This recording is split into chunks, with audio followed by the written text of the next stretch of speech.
ఏకాంతంలో సమూహాన్ని, సమూహంలో ఏకాంతాన్ని ఇష్టపడే వ్యక్తిత్వాన్ని. పిల్లల్లారా రెండోయ్ రా రెండోయ్ రా రెండోయ్, ఇది ఎవ్రీ సాటర్డే సండే మేము అక్కడ ఉండాల్సిందే. పచ్చత్త పుస్తకం నాటకం అన్న. ఝాన్సీ, ఇన్నేళ్ల కెరియర్లో నువ్వు సంపాదించింది ఎంత? ఆస్తి లెక్కలు కావాలా మీకు?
Hello, hi, welcome to my very special show, Dialogue with Prema, only on iDream.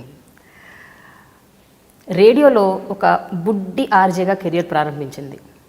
వివిధ టీవీ ఛానల్స్లో వైవిధ్యమైన యాంకర్గా పేరు తెచ్చుకుంది. ఎన్నో సినిమాల్లో క్యారెక్టర్ ఆర్టిస్ట్గా గుర్తింపు పొందింది. ఒక మీడియా యాక్టివిస్ట్గా ఎదిగింది. ఎప్పుడు చిరునవ్వులు చిందిస్తూ అలా ఒక ఆత్మస్ఫూర్తితో, ఆత్మస్థైర్యంతో, ఆత్మవిశ్వాసంతో దూసుకెళ్ళిపోతుంది. అంతేకాదు, తాను నమ్మిన సిద్ధాంతాలకు కట్టుబడి ఉంటూ ఎప్పటికప్పుడు తన ఉనికిని చాటుకుంటూనే వస్తోంది the very versatile Jhansi. She is with me today on my show. Hi Jhansi. Hello Premaka, how are you? Hope what all I told about you is right. Partly correct and I'm still discovering. ఇంకా నేను చాలా నేను డిస్కవర్ చేయాలి. ఆత్మస్థైర్యం అన్నారు చూసారా, అది మాత్రం పర్ఫెక్ట్. నేను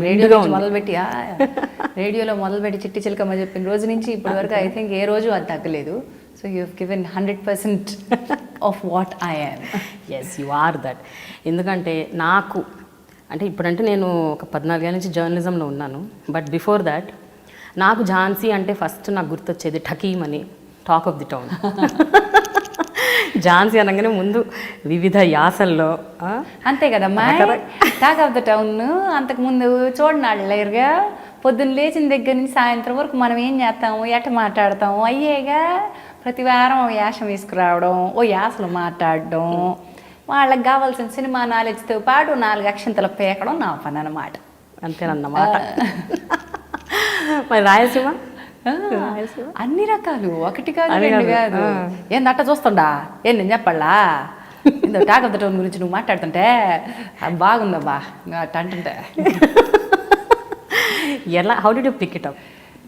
తెలీదు, ఒక్కొక్కళ్ళు ఒక్కొక్కసారి కొంతమందిని చూసినప్పుడు ఇన్స్టెంట్గా ఇదేదో ప్రత్యేకంగా ఉంది అని ఒక ఈ కర్ణ రాక్షసుని కదా, కర్ణ పిశాచి ఉంది ఒకటి, చూడడం, ఇమిటేట్ చేయడం, వెంటనే కాకపోయినా మెల్లగా అన్న చేయడం, ఇది అలవాటు అయిపోయింది. ఈ స్కిల్ నాలో ఉందని గుర్తించింది మీర్ గారు, కెమెరామెన్ మీర్ గారు, నువ్వు ఇమిటేట్ చేయగలవు బాగా అని.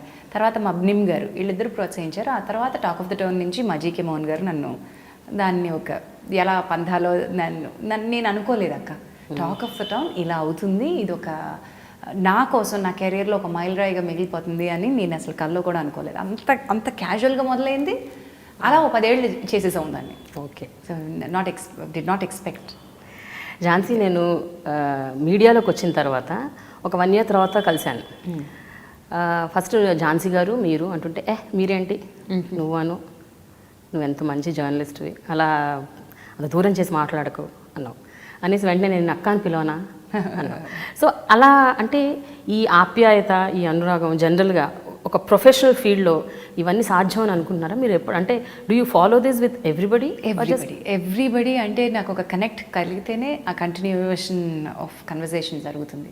లేదనుకుంటే అలానే కావాలని పొడిగా విడివిడిగా ఉండాలని మనిషిని కాదు, అందరితోనూ కలుపుకోలుగానే ఉంటాను. కొన్ని కనెక్ట్స్ ఇంకొంచెం ఒక లెవెల్ ఫార్వర్డ్కి వెళ్తాయి.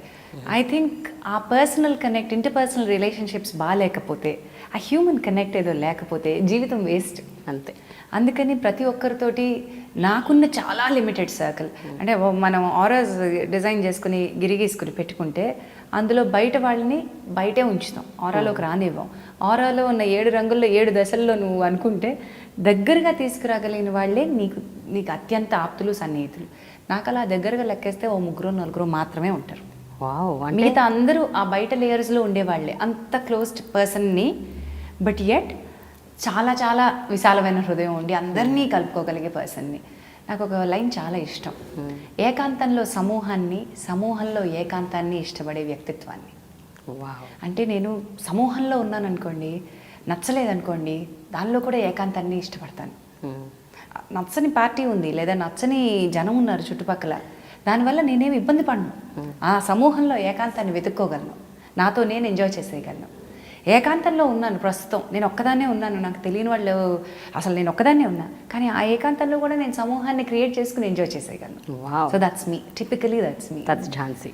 2 షేడ్స్ నాలో. సో ఇప్పుడు నీ ఆరాలోనే ఉన్నానంటావు. Of course you are there. ఏ రంగులో ఉన్నారు అనేది ప్రోగ్రెషన్ అనమాట. గ్రాడ్యుయేట్ ఒక్కసారిగా ఎవరు లోపలికి దూసుకొచ్చారు, మనమే పర్మిషన్స్ ఇవ్వాలి. అది ఇంటరాక్షన్ తోటి అవి తలుపులు ఓపెన్ చేసుకుంటే లోపలికి వస్తాం. అక్క అన్న మాటలోనో, అన్న అన్న మాటలోనో, తమ్ముడు అన్న మాటలోనో ఒక చిన్న అనుబంధం ఉంటుంది. అది కంటిన్యూ అయ్యేటప్పుడు ఐ థింక్ అది పోయి మనం కొంచెం పొడిగా తయారవుతున్నాం. కరెక్ట్. నాకు అది చాలా ఇష్టం, నోరారా పెంచుకోవడం ఇష్టం. I also enjoy it when you call me like that. చాలా మంచిగా అనిపిస్తుంది ముందు. Thank you. ఓకే ఝాన్సీ, 8 ఏళ్ల వయసులో రేడియోలో ఒక బుడ్డి ఆర్జేగా నువ్వు ఎంటర్ అయ్యావు. అసలు ఫస్ట్ అంటే ఒక ఆ మైక్లో మాట్లాడాలి. ఎంత మైక్ ఉంటుంది అనుకున్నారు రేడియోలో? ఇప్పుడు కొంచెం కొత్త మైకులు వచ్చినాయి, కానీ అంతకుముందు మైక్ ఇంత ఉండేది, పెద్ద మైక్. అంటే ఆ వయసులో ముఖాన్ని రేడియోకి మనం ప్రజెంట్ చేయడం అనేది ఇదేం లేదు కదా, ఎక్కడ ఉండాలి అని మైక్ అందుకోవడానికి ఇలా కూర్చునేదాన్ని. Okay, I still remember that. ఇంత పెద్ద మైక్, దాన్ని కిందకి లాగి మన కోసం సెట్ చేసి పెట్టేవారు అక్కయ్య గారు కానీ మా అమ్మగారు కానీ. సో మైక్ పట్టుకోవడం అనేది, మైక్ ముందు కూర్చోవడం అనేది, దానికి ఎటికెట్ అనేది ఒకటి ఉంటుంది, అవన్నీ అలా నేర్చుకున్నాను అనమాట. బట్ గుర్తుందా ఝాన్సీ, అంటే ఫస్ట్ టైం మైక్ ముందు కూర్చోగానే మొట్టమొదటిగా రైట్, మొట్టమొదటి మాటలు గుర్తులేదు, కానీ ఆ మైక్, దాని వాల్యూమ్, దాని పెద్ద అది గుర్తుంది. అంతకంటే ముందు చిన్నప్పుడు చిట్టి చిలకమ్మ పాటలు చెప్పడము, పద్యాలు పాడడము, వాటితో అనుబంధం ఉంది కాబట్టి ఆర్జేగా అయిన క్షణం ఫస్ట్ అనౌన్స్మెంట్ అడగని గుర్తులేదు. కాంట్రాక్ట్ వచ్చి ఆ కాంట్రాక్ట్ని సెలబ్రేట్ చేసుకున్న తీరు గుర్తుంది. అప్పటికి 1st, 2nd క్లాసెస్లో ఉన్నాం కాబట్టి అది కొంచెం గుర్తుంది. ఏంటా కాంట్రాక్ట్? 180 రూపీస్ యువర్ చైల్డ్, పెద్దవాళ్ళకి ఇస్తారు, because we are minors, we have, అది కాపీ నేను మీకు ఇస్తాను చూద్దరు కానీ, మీ చైల్డ్ని ఇన్ని వారాల పాటు, ఈ నెలలో ఇన్ని ఆదివారాలు లేదా ఇన్ని శనివారాలు చైల్డ్ కంపేర్గా మీరు పంపించడానికి మీరు కన్సెంట్ ఇస్తున్నట్టుగా సంతకం పెట్టాలి పేరెంట్స్. అందులో నా పేరు, దానికి నాకు ఇచ్చే డబ్బు కింద రాసి ఉంటుంది. ఎంత డబ్బు ఇచ్చారు? 180 rupees. 180? For for 4 Sundays. Okay, అంటే 4 వారాలకి, అంటే నెలకి 180 రూపాయలు. మొట్టమొదటి ఎస్, మా ఫస్ట్ సంపాదన. గ్రేట్. ఓకే, అది కూడా ఎప్పుడు 1983, 82, 83, ఐ డోంట్ రిమెంబర్, చూసి కాంట్రాక్ట్ చేసి చెప్పాలి. 82, 83లో ఎప్పుడో. సో ఏం చేశారు 180 రూపాయలతో?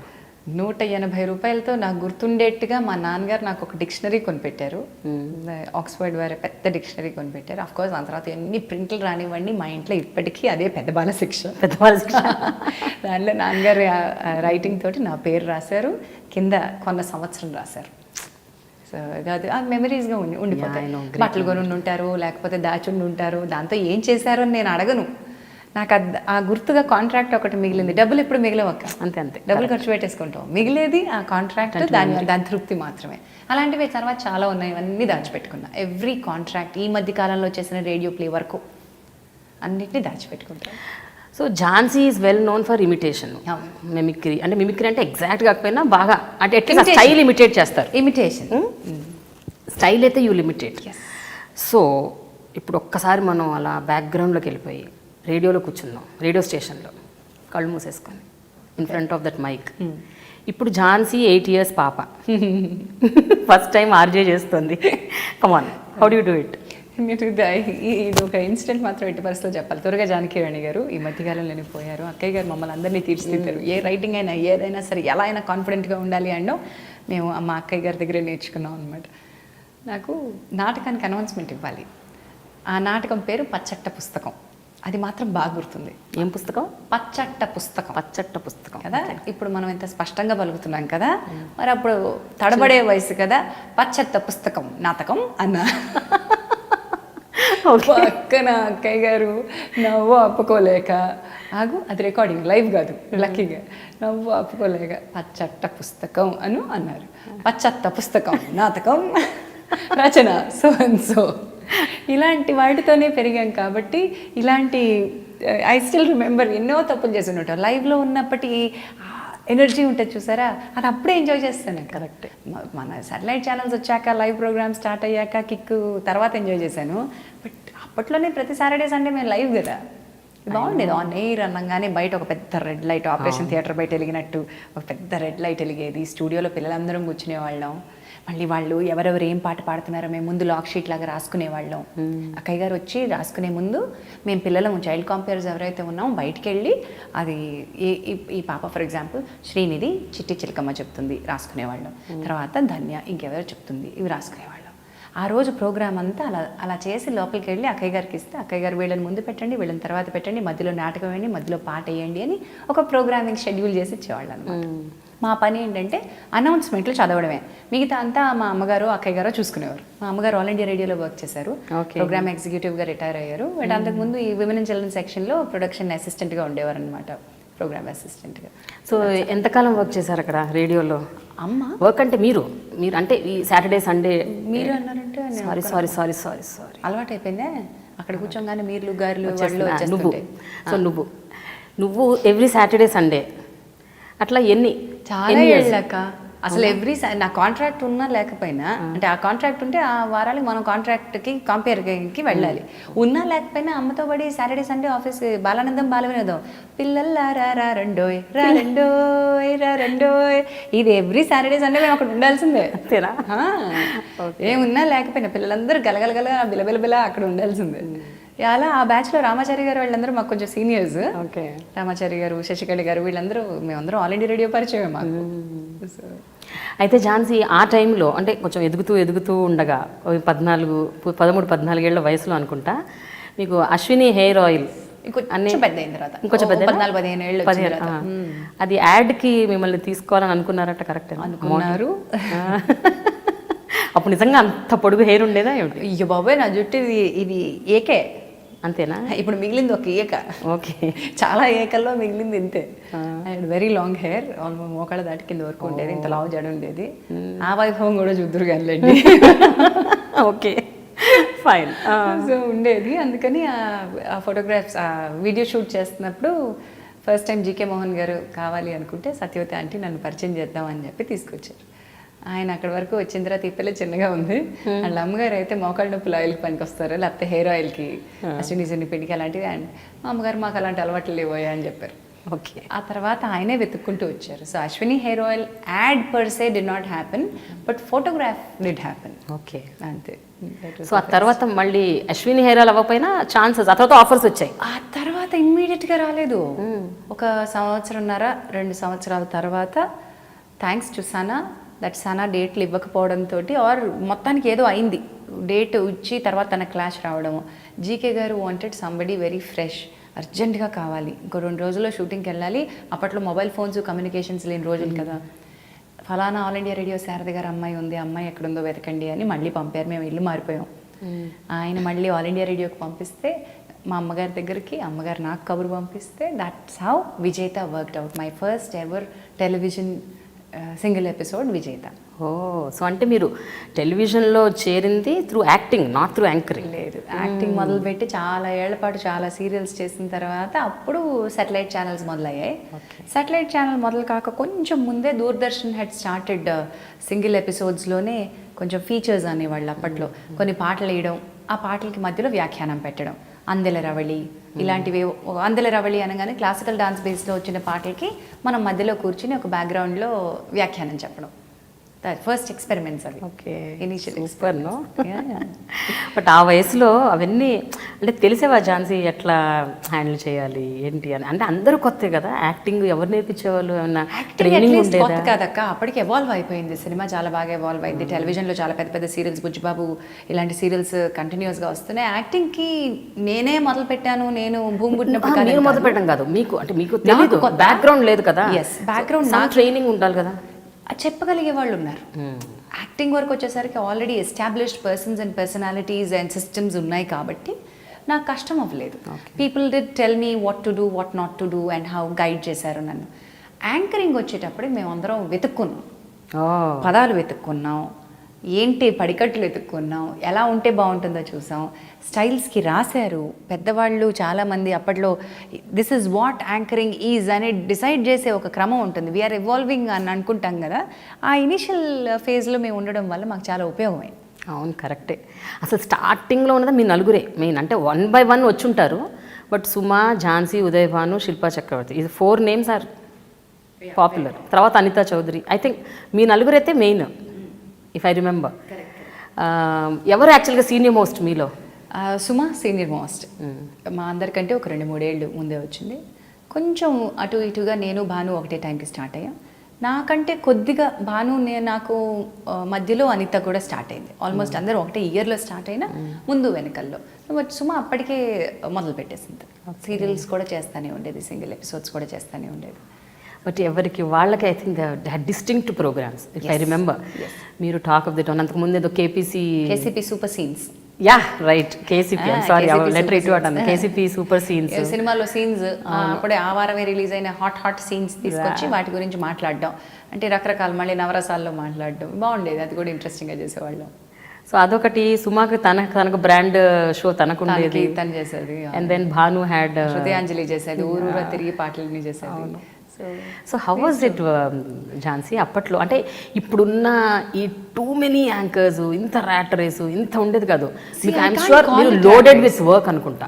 నలుగురు మధ్య అంత డిస్ట్రిబ్యూట్ అయ్యేది. నలుగురు మధ్య డిస్ట్రిబ్యూట్ అయినా అక్కడ 2 ఛానల్స్ ఉన్నాయక. మరి ఎప్పటికప్పుడు ర్యాట్ రేస్లో ఉన్న ర్యాట్స్ 2, ఉన్న ట్రాక్స్ 4. ఓకే, అలా ఉండేది. ఐఎమ్ సారీ, ఉన్న ట్రాక్స్ 2, ఉన్న ర్యాట్స్ 4. So reverse. ఇప్పుడేమో 33 ఛానళ్ళు అయినాయి, 44 మంది యాంకర్లు ఉన్నారు కదా. సో ఎప్పుడు రేస్ అంతే పోటీతో ఉంటుంది.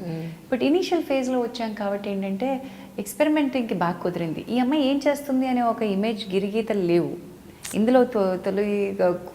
కొలవడానికి మనకేమి కొలమానాలు లేవు. So everybody had a chance to experiment with once own skills and find out what they were. అలా మేము ఐడెంటిఫై చేసుకుని డిస్టింక్ట్ పర్సనాలిటీస్ డెవలప్ చేసుకోగలిగాం. ఇప్పుడున్న ఇండస్ట్రీ ఎట్లా ఉందంటే they want everything to be readymade. Genres వచ్చేసాయి, గేమ్ షోస్ వచ్చేసాయి, interviews వచ్చేసాయి, మళ్ళీ సినిమా షోస్ వచ్చేసాయి, రకరకాల షోస్ వచ్చాయి, డాన్స్ షోస్ వచ్చేసాయి, సింగింగ్ షోస్ వచ్చేసాయి. Now you want specialized person. So కొంత ప్రీ గ్రూమింగ్, ప్రీ ట్రైనింగ్, రెడీగా ఉండడం, రెడీనెస్తో అవేర్గా ఉండడం అనేది చాలా ఇంపార్టెంట్ ఇప్పుడు ఈ జనరేషన్కి అయింది. ఫార్చునేట్లీ ఆ generation didn't need that kind of preparedness. మేమంతా మా తప్పుల్ని పాపం ఆ ప్రేక్షకులు చాలామంది భరించారు, క్షమించారు. లేదు భరించి క్షమించినా కూడా మిమ్మల్ని చాలా ఇష్టపడ్డారు, అభిమానించారు. అదే అంటున్నాను కదా, అదే అభిమానం అంటున్నా. భరించడంలోనే ఒక గొప్ప అభిమానం ఉంది. మన అమ్మాయిలే అన్నట్టుగా చూశారు. అయితే ఝాన్సీ, మీరందరూ కూడా మాటలు, యాంకరింగ్ అది ఓకే, అది వేరే విషయం. బట్ ఈవెన్ మిమ్మల్ని మీరు గ్రూమ్ చేసుకోవటం, అసలు ఈ పర్టికులర్ ప్రోగ్రామ్కి ఏం కాస్ట్యూమ్ వేసుకోవాలి, ఎలా రెడీ అవ్వాలి, మాకు ఏం తెలియదు. అదే ఏం తెలియదు, ఎలా ఉంటే అలా వెళ్ళిపోయేవాళ్ళు. మా బట్టలే లాగా ఇలా రా అంతే, అచ్చంగా ఎట్లా ఉన్నామో అట్లా వెళ్ళిపోయేవాళ్ళం. అందులోనే ఏం బట్టలు, ఏం రంగులు, మెల్లమెల్లగా ఎవాల్వ్ అయ్యాం అంతే. So it was very very pure ఆ టైంకి. ఇప్పుడు డిజైనర్లు, స్టైలిస్టులు, each programme has its own look, మళ్ళీ బ్రాండ్ అలా డెవలప్ అయింది. అఫ్ కోర్స్ ఆ స్టేజ్ రావాలి. I'm not saying that you అక్కడే అయిపోవాలి అనట్లేదు. మేమే అయిపోలేదే, కరెక్ట్. మాకు మేమే ఐకాన్స్ అయ్యావే. Each time I can't repeat dress లాగా అయిపోయిందే.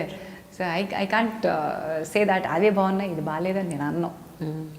But which was the best phase ఆ టైంలో? మీరు చేసిన షోస్ అన్నిట్లో మీరు బాగా ఇష్టపడి అంటే ఇన్వాల్వ్ అయ్యి చాలా అభిమానించిన షో ఒకటి అని చెప్పలేనమ్మా. Talk of the town my all time favourite. ఇప్పటికీ దాంతో నాకు చాలా గొప్ప మెమరీస్ ఉంటాయి. ఎంత ఇష్టం అంటే టాక్ ఆఫ్ ద టౌన్ గురువారానికల్లా కాన్సెప్ట్ కళలోకి రాకపోతే, మొత్తం ఎపిసోడ్ అంతా కళ్ళలో కనకపోతే నిద్ర పట్టేది కాదు. మేము ఫ్రైడే కల్లా ఎపిసోడ్ చేసేయాలి, సండే ఎపిసోడ్ టెలికాస్ట్. సాటర్డే చేసిన సందర్భాలు కూడా ఉన్నాయి, లేవంటలేదు, డెడ్ లైన్స్ మీద పడితే తప్ప రాదు ఏదో సందర్భాల్లో. బట్ థర్స్డే ఫ్రైడేలో షూటింగ్ చేసేసేవాళ్ళం ఫ్రెష్గా వచ్చిన సినిమాల్ని పట్టుకొని. ఇనీషియల్ డేస్లో నాకు చాలామంది రైటర్స్ సపోర్ట్ చేసేవారు. చాలామంది రైటర్స్, అఫ్కోర్స్ జీకే మోహన్ గారు, అనురాధ గారు, వీళ్ళందరూ ఉండి నన్ను బాగా సపోర్ట్ చేశారు. తర్వాత ఆ బంచ్ వాళ్ళు బిజీ అయిపోయి, అఫ్కోర్స్ ఆ పెద్ద తలకాయలే నా వెనకాల ఉన్నప్పటికీ నిజానికి కూర్చుని పెన్ చేసేటువంటి రైటర్స్ మారిపోతూ వచ్చారు. చివరిలో ఎక్కువ కాలం నాతో వర్క్ చేసిన రైటర్ సిహెచ్ శ్రీనివాస్. ఇనిషియల్ డేస్లో చాలామంది పనిచేసిన ఎక్కువ కాలం దానిపై సిహెచ్ శ్రీనివాస్ రాశారు. నాకు ఆయనకి చాలా బాగా జెల్ అయింది. చుండూరు శ్రీనివాస్ అంటారు ఆయన్ని. ఇద్దరికి ఎలా అంటే ఆయనది బాగా శ్రీకాకుళం వ్యాస, నేనేమో ఆయన దగ్గర కొంచెం నేర్చుకున్నా శ్రీకాకుళం వ్యాస. ఎవరి దగ్గర ఏం నేర్చుకోవచ్చు అని ఇద్దరం కలిపి కట్టుగా ఒక స్కెలిటన్ డెవలప్ చేసుకుని దాన్ని అక్కడికక్కడ మసాలాలు యాడ్ చేసుకుని బాగా చేసాం అనమాట. ఒక 7 years of journey CH Srinivas తోటి జరగడంతో స్క్రిప్ట్ రైటింగ్లో కొంచెం మెళకువలు తెలుసుకున్నాను. ఓకే, పెన్ చేసి రాయకపోయినా ఆయన రాసిన నేను డెవలప్ చేశాను కాబట్టి నాకు అది ఉపయోగపడింది. మిగతా స్క్రిప్ట్ రైటర్స్తో ఏంటంటే వాళ్ళు రాస్తే నేను చెప్పాలి, వాళ్ళు నేను ఇంటర్ఫియర్ అయితే ఇష్టపడేవాళ్ళు కాదు. ఇది కూడా ఉండేది కొంతమందితో. అదే మా నిమ్ గారు లాంటి వాళ్ళు అయితే రాశాను నీ ఇష్టం అనేవాళ్ళు. అది పండగ. అక్షరం ముక్క మారితే నేనేదో తప్పు చేశాననే ఫీలింగ్ వచ్చి అంత గొప్ప పండగ అయింది. అలాంటి వాళ్ళు రాస్తే మనం ఎంత బాగుంది, ఇది అచ్చుగుద్దినట్టు ఇలా చెప్పాలి అనిపిస్తుంది. ఇంకొంతమంది రాస్తే వీళ్ళు కేవలం నా నాలుక ముడిపెట్టడానికే రాశారు అన్నట్టుంటుంది. పేటముడేసి అది అయ్యేది రావు ఆ టైంకి. సో అక్కడి నుంచి నేను ఈ స్క్రిప్ట్ అనే శృంఖలాల్ని, దాస్య శృంఖలాల్ని తెచ్చేసుకొని, అందుకే నాకు ఒక రెబెల్ అని పేరు పడింది. ఈవిడికి స్క్రిప్ట్ అక్కర్లేదండి అని అంటే దానిలో ఒక వెటకారం ధరించేది స్క్రిప్ట్ రైటర్స్ నుంచి. ఎందుకంటే వాళ్ళకి అది నచ్చేది కాదు. రాసింది రాసినట్టు చదివేసి వెళ్ళిపోయే వాళ్ళంటే చాలామందికి ఇష్టం. ఇది ఇక్కడ ఈ సెంటెన్స్ కాదా, ఇందులో ఇది యాడ్ చేద్దామండి, దీన్ని ఇలా చెప్పనా అండి, ఇలాంటివి నచ్చేవి కాదు. అలాంటి ఫ్రీడమ్ నాకు టాక్ ఆఫ్ ద టౌన్ చేసేటప్పుడు సిహెచ్ శ్రీనివాస్తో దొరికింది. ఇద్దరం కలిసి చేసుకునేవాళ్ళం. సో అట్లా నాకు ఇది తట్టిందండి అంటే ఇద్దరం కలిపి డెవలప్ చేసేవాళ్ళం. లేదా నేను ఇది చేద్దాం అనుకుంటున్నాను శ్రీనివాస్ గారు అంటే అలా చేసేవాళ్ళం అనమాట. That's how it worked out. But ఎప్పుడన్నా ఇలా ఇన్వాల్వ్ అయిపోయి నీ క్రియేటివ్ ఫ్రీడమ్ నీకు కావాలి అని అనుకున్నప్పుడు, అది వీళ్ళు ఎవరైనా నో అన్నప్పుడు, what was your mental status at that time? అంటే అప్పుడు మీరు కూడా చాలా young and your also very young at that time. But అంత మరి గొడవ పడే టైప్ కూడా కాదు. మళ్ళీ ఇబ్బంది నాలో నేనే పడతాను, మీరు రాయకండి నేను ఇలాగే చెప్తాను, నేను పోరాడే టైప్ కూడా కాదు. సో కొంచెం యాక్సెప్ట్ అండ్ అకామిడేట్ అనేది మా అమ్మగారి philosophy. My mom is always with that accept and accommodate. So ఠీకే, I will accept this and I will accommodate accordingly అనుకుంటూ ఉంటాను. కుదిరినంత వరకు ట్రై చేస్తాను నా తీరుగా తీసుకొచ్చుకోవడానికి, కుదరకపోతే ఇంకా యాక్సెప్టెన్స్. ఇప్పుడు ఎట్లుంది ఝాన్సీ, నీ మెంటల్ స్టేటస్ ఇంకా అలాగే ఉందా? యాక్సెప్ట్ అండ్ అకామిడేటా లేకపోతే రైజ్ అండ్ వాయిస్? అందరూ అనుకునే అంత ఫైర్ బ్రాండ్ ఇమేజ్ నాకు ఉంది చూసారా, అది యాక్చువల్లీ నాట్ ట్రూ. అంటే వైలెంట్ ఇమేజ్ కాదు నాది. నేను I can speak and I can talk to the other person, I can inspire them, I can convince them. నేను చాలా చేయగలను. దాన్ని ఫైర్ బ్రాండ్లో చేయను. నాతో కూర్చుని మాట్లాడితే ఆటోమేటిక్గా నా దారిలోకి రావాల్సిందే అన్నట్టుగా బిలీవ్ చేస్తా. అది కూడా నయానో భయానో వంచేస్తాను, బెండ్ చేసేస్తాను కాదు. ఎందుకు అనుకుంటారో నా గురించి జనం అలా నాకు తెలీదు. మరి మీరు చేసే ప్రోగ్రామ్స్ అలా ఉంటాయి కదా, ఉన్నా కూడా I don't come across as that firebrand. అంటే ఫైర్ బ్రాండ్ అంటే జనాల్లోకి వెళ్ళిపోయి ప్రజల వాయిస్ని మీ వాయిస్గా వినిపిస్తూ నేను ప్రజల బాణిని అలాగే ప్రభుత్వాల దగ్గర తీసుకెళ్ళడం, కొంచెం ఫోర్స్ఫుల్గా మాట్లాడటం, ఇవి వినేసరికి అందరికీ ఒక ఒపీనియన్కి వచ్చేస్తారు. ఎగ్జాక్ట్లీ. అందులో చిన్న తేడా ఉంది. ఇప్పుడు నేను అటు నవీన లాంటి దానిలో జెండర్ అండ్ రైట్స్ మాట్లాడినా, చేతనలో పేదల పక్షాన మాట్లాడినా, ఇక్కడ నా టోన్లో చిన్న తేడా మీరు గమనించండి. నేను ఏ రోజు కూడా ఒక ఉద్యమకారిణిలా మాట్లాడలే, ఒక విప్లవకారిణిలా మాట్లాడలేదు. నేను అక్కడున్న, ఇప్పుడు మీరున్నారు ప్రజాపక్షం చేశారు, ప్రజాపక్షంలో మీరు ఎన్నిసార్లు సూటిగా గవర్నమెంట్తో పోట్లాడి ఉంటారు నాకు తెలుసు. అది చేయలే. మనం అక్కడున్న ఫ్యాక్ట్ని హైలైట్ చేయాలి. అది ఒక్కోసారి అవసరమైతే కరుణరసం ప్రయోగించాలి, అవసరమైతే రౌద్రం ప్రయోగించాలి. అక్కడ శృంగారం తీసుకెళ్ళలేనుగా, కరెక్ట్. అక్కడ వీరరసం ప్రదర్శించే లాభం లేదుగా, నేను తాండవం వాడే లాభం లేదుగా. సో నాకు కావాల్సింది ఏంటంటే I have to present my fact well. అంతే, మీరు ఆ కన్విక్షన్తో మనం చెప్పగలగాలి. అంతే, ట్రూ. అంతే, అంతకు మించి ఇంకేం నేను చేయట్లా. అది కూడా చేయని వాళ్ళు ఉన్నారు కాబట్టి అది గొప్పగా అనిపిస్తుంది. అంతే, నేను గొప్ప పని చేయట్లా. ఇప్పుడు మీరు ఉండుంటే అయినాలో నాకు చాలా బాగుండేది. మనం కలిపి ఇంకొక 4-5 చేసుకుని ఉండేవాళ్ళం. I miss Prajapaksham, very seriously I miss ప్రజాపక్షం.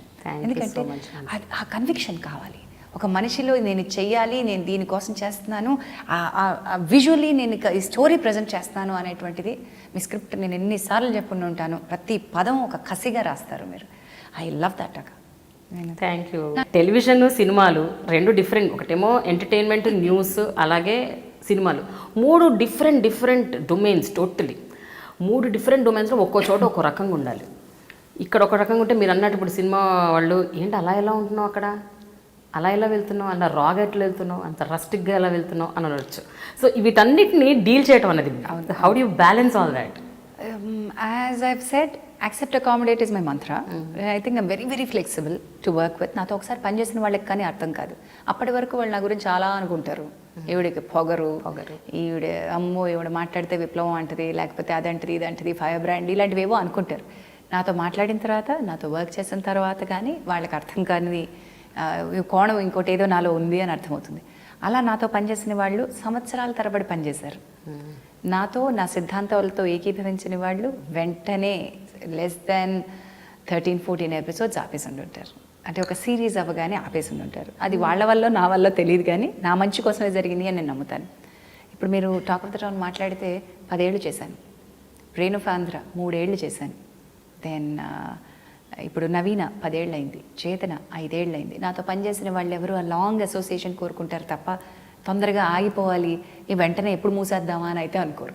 అలా మూసేశారు అంటే వాళ్ళకి నా వ్యక్తిత్వంతో ప్రాబ్లం ఉంది, నన్ను ఇమడలేదు అక్కడ అని నాకు వాళ్ళతోటి ప్రాబ్లం ఉంది. అది కూడా అమికబుల్గా set, sorry, thank you, bye, okay, చాలండి, ఇంకా గొడవపడి. నేను అలాంటి సందర్భాలు నాకు గుర్తున్నాయా ఝాన్సీ? నేను ఎవరితో అయినా అంటే అకామిడేట్ అవ్వలేక వాళ్ళు మీతోని, అలాగే వ్యక్తిత్వంతో ఇష్యూస్ ఉండి ఒక ప్రోగ్రామ్ని స్క్రాప్ చేయాల్సి రావటం, లేకపోతే మిడ్వే వదిలేయటం, అలాంటివి ఏమైనా జరిగాయా? ప్రోగ్రామ్ని ఎప్పుడు నేను మిడ్వే వదిలేసి రాలేదక్క. ఏ షోని కూడా నేను మిడ్వే వదిలేసి రాలేదు. బట్ నాకు ప్రాబ్లం ఉంది అనుకుంటే నా టెన్యూర్, నా కాంట్రాక్ట్ పూర్తి చేసి బయటకు వస్తాను. I don't think I have betrayed anybody till now. నువ్వు కాదు, నేనని కాదు, నన్ను చాలా మంది మోసం చేస్తారు, అది వేరే విషయం. అవి నేను గుర్తుపెట్టుకుని కక్ష సాధింపు చర్యలకు ఏమీ పాల్పడలేదు. అది మరి నా మంచితనమో పిచ్చితనమో నాకు తెలియదు. బట్ అట్లీస్ట్ అంటే though you forgive, you cannot forget కదా నేను చెప్పేది అది. I forgive lot of people. అదే అంటున్నాను. చాలా మందికి గుచ్చుకుంటుందేమో నేను ఇలా అంటే, కానీ ఎక్కువ ఎపిసోడ్లు చేసిన తర్వాత నన్ను తీసేసిన సందర్భాలు ఉన్నాయి. చాలామంది జనానికి కారణం తెలియకపోవచ్చు బయట, ఈవిడ ఎందుకు రావట్లేదు అని అనుకుంటారే తప్ప ఒక ఆంబుడ్స్మెన్ లేకపోతే టెలివిజన్కి రెండో వైపు కనెక్షన్ లేదు కదా. ఆడియన్స్కి నేను ఇష్టమా నేను ఇష్టం లేదా అని చెప్పే ఒక నేరుగా రెస్పాన్స్ తీసుకునేది లేదు. అప్పట్లో ఏంటి, ఇప్పట్లో కూడా కమెంట్ ఫేస్బుక్లో కమెంట్, లేకపోతే ఇప్పుడు ఇది iDreamకి వేస్తారు కాబట్టి కింద కమెంట్ బాక్స్లో కమెంట్ అయితే తప్ప ఎంతమందికి ఆ తీరికుంది పోని వాళ్ళకి నిజంగా అనిపించింది చెప్పడానికి. చాలా దారుణం అది, చాలా దారుణంగా Even ఉంటుంది. దాని నేను గురించి కూడా మనం వన్ ఆఫ్ మాట్లాడదాం. The victims for that. Yes. దాని గురించి తర్వాత మాట్లాడతాను. ఇప్పుడు మీరు అడిగిన ప్రశ్నకి ఆన్సర్ ఏంటంటే ఎస్, చాలా సందర్భాల్లో నాకు రావాల్సిన క్రెడిట్ నాకు రాకుండా చేసిన సందర్భాలు ఉన్నాయి. ఏ చెట్టు కింద అయితే ఏ విత్తనాన్ని అయితే పెంచి పోషించి అది మొక్కగా చేస్తున్నారో వాళ్లే దానికి నీడ వేసిన సందర్భాలు కూడా ఉన్నాయి. వ్యక్తుల పేర్లు అక్కర్లేదు. చాలా ప్రోగ్రాంలు నేను 24 ఎపిసోడ్లు చేస్తే 25వ ఎపిసోడ్ కేక్ కటింగ్ టైంకి నేను ఉండను. 99 ఎపిసోడ్లు చేసిన ఒక డాన్స్ షోకి 100వ ఎపిసోడ్కి నేను యాంకర్ని కాను. కారణం తెలీదు, కారణం చెప్పరు, నన్ను అడగను, నేను అడగలేదు ఇంతవరకు. అలాగా అండి, ఓకే అండి, దట్స్ ఇట్. బయటికి వాకౌట్ అండ్ ఐ డోంట్ మళ్ళీ నేను వీళ్ళతో నేను పని చేయకూడదు, నేను వీళ్ళని అవమానపరిచారు అని అనుకుని ఉంటే నాకే నష్టం. నా ఇండస్ట్రీలో కెరీర్ అప్పుడే బ్రేక్ అయిపోయిండేది. But no, I'm flexible. అలాగా నా అవమానాన్ని సహిస్తున్నానని కాదు, మళ్ళీ అదే ప్రోగ్రామ్ చేయమని పిలుపు వచ్చినా నేను చేయలే. నన్ను మోసం చేసినా లేదా నన్ను తీసేసినా నేను ఏ రోజు కక్ష పెట్టుకోలే. కానీ అది గుర్తుపెట్టుకున్నా మీరు అన్నట్టుగా, ఫర్గివ్ చేయడం అని కాదు, అది ఉంటుంది లోపల. డిస్టెన్స్ మెయింటైన్ చేస్తాను, ఇమ్మీడియట్గా డిస్టెన్స్ మెయింటైన్ చేస్తాను. కానీ no burning bridges, no fights. ఎవరితోటి శత్రుత్వం లేదు నాకు ఇప్పటి వరకు. సో బర్నింగ్ బ్రిడ్జెస్ ఉన్నాయి తప్ప శత్రుత్వం లేదు, బర్నింగ్ బ్రిడ్జెస్ లేవు. నేను వాళ్ళతో డిస్టెంట్గా ఉంటాను. నాకు చాలా ఇష్టమైనటువంటి ఒక ప్రోగ్రామ్ ఈ మధ్యకాలంలో, అంటే ఆత్మసంతృప్తి కోసం చేసినటువంటి ఒక ప్రోగ్రామ్కి చాలా తక్కువ డబ్బులు తీసుకుని పిల్లల్ని ఎంకరేజ్ చేయాలి అని మిగతా గెస్ట్లు, జడ్జెస్ అందరూ కూడా మాకు డబ్బులు రాలేదు మేము ఆపేస్తాము అని ఫైనల్ ఎపిసోడ్ దగ్గరకు వచ్చినప్పుడు, అంటే అందరి దగ్గరికి వెళ్ళి పిల్లలు అన్యాయం అయిపోతారు మనం కనుక ఇప్పుడు షూట్ చేయకపోతే. వాళ్ళు చేయాలి, వాళ్ళకి రావాల్సిన గుర్తింపు రావాలి, మనం పోరాటం చేద్దామని అందరూ డబ్బులు తెచ్చుకున్నారు. నేను ఒక్కదాన్నే ఆ రోజు షూటింగ్ అందరినీ బతిమాలి కంటిన్యూ చేయించినందుకు నాకు వాళ్ళు డబ్బులు ఇప్పటి వరకు ఇవ్వలేదు. కేవలం ఒక 6 లక్షల రూపాయలు ఆ రోజు నాకు రానందుకు, అంటే నాకు డబ్బు వస్తుంది అని అనుకుంటాను కదా, వాళ్ళు ఎంత గొప్ప మోసం చేశారంటే చెక్ మీద డేటు 3 నెలల ముందు వేసి ఇచ్చేశారు.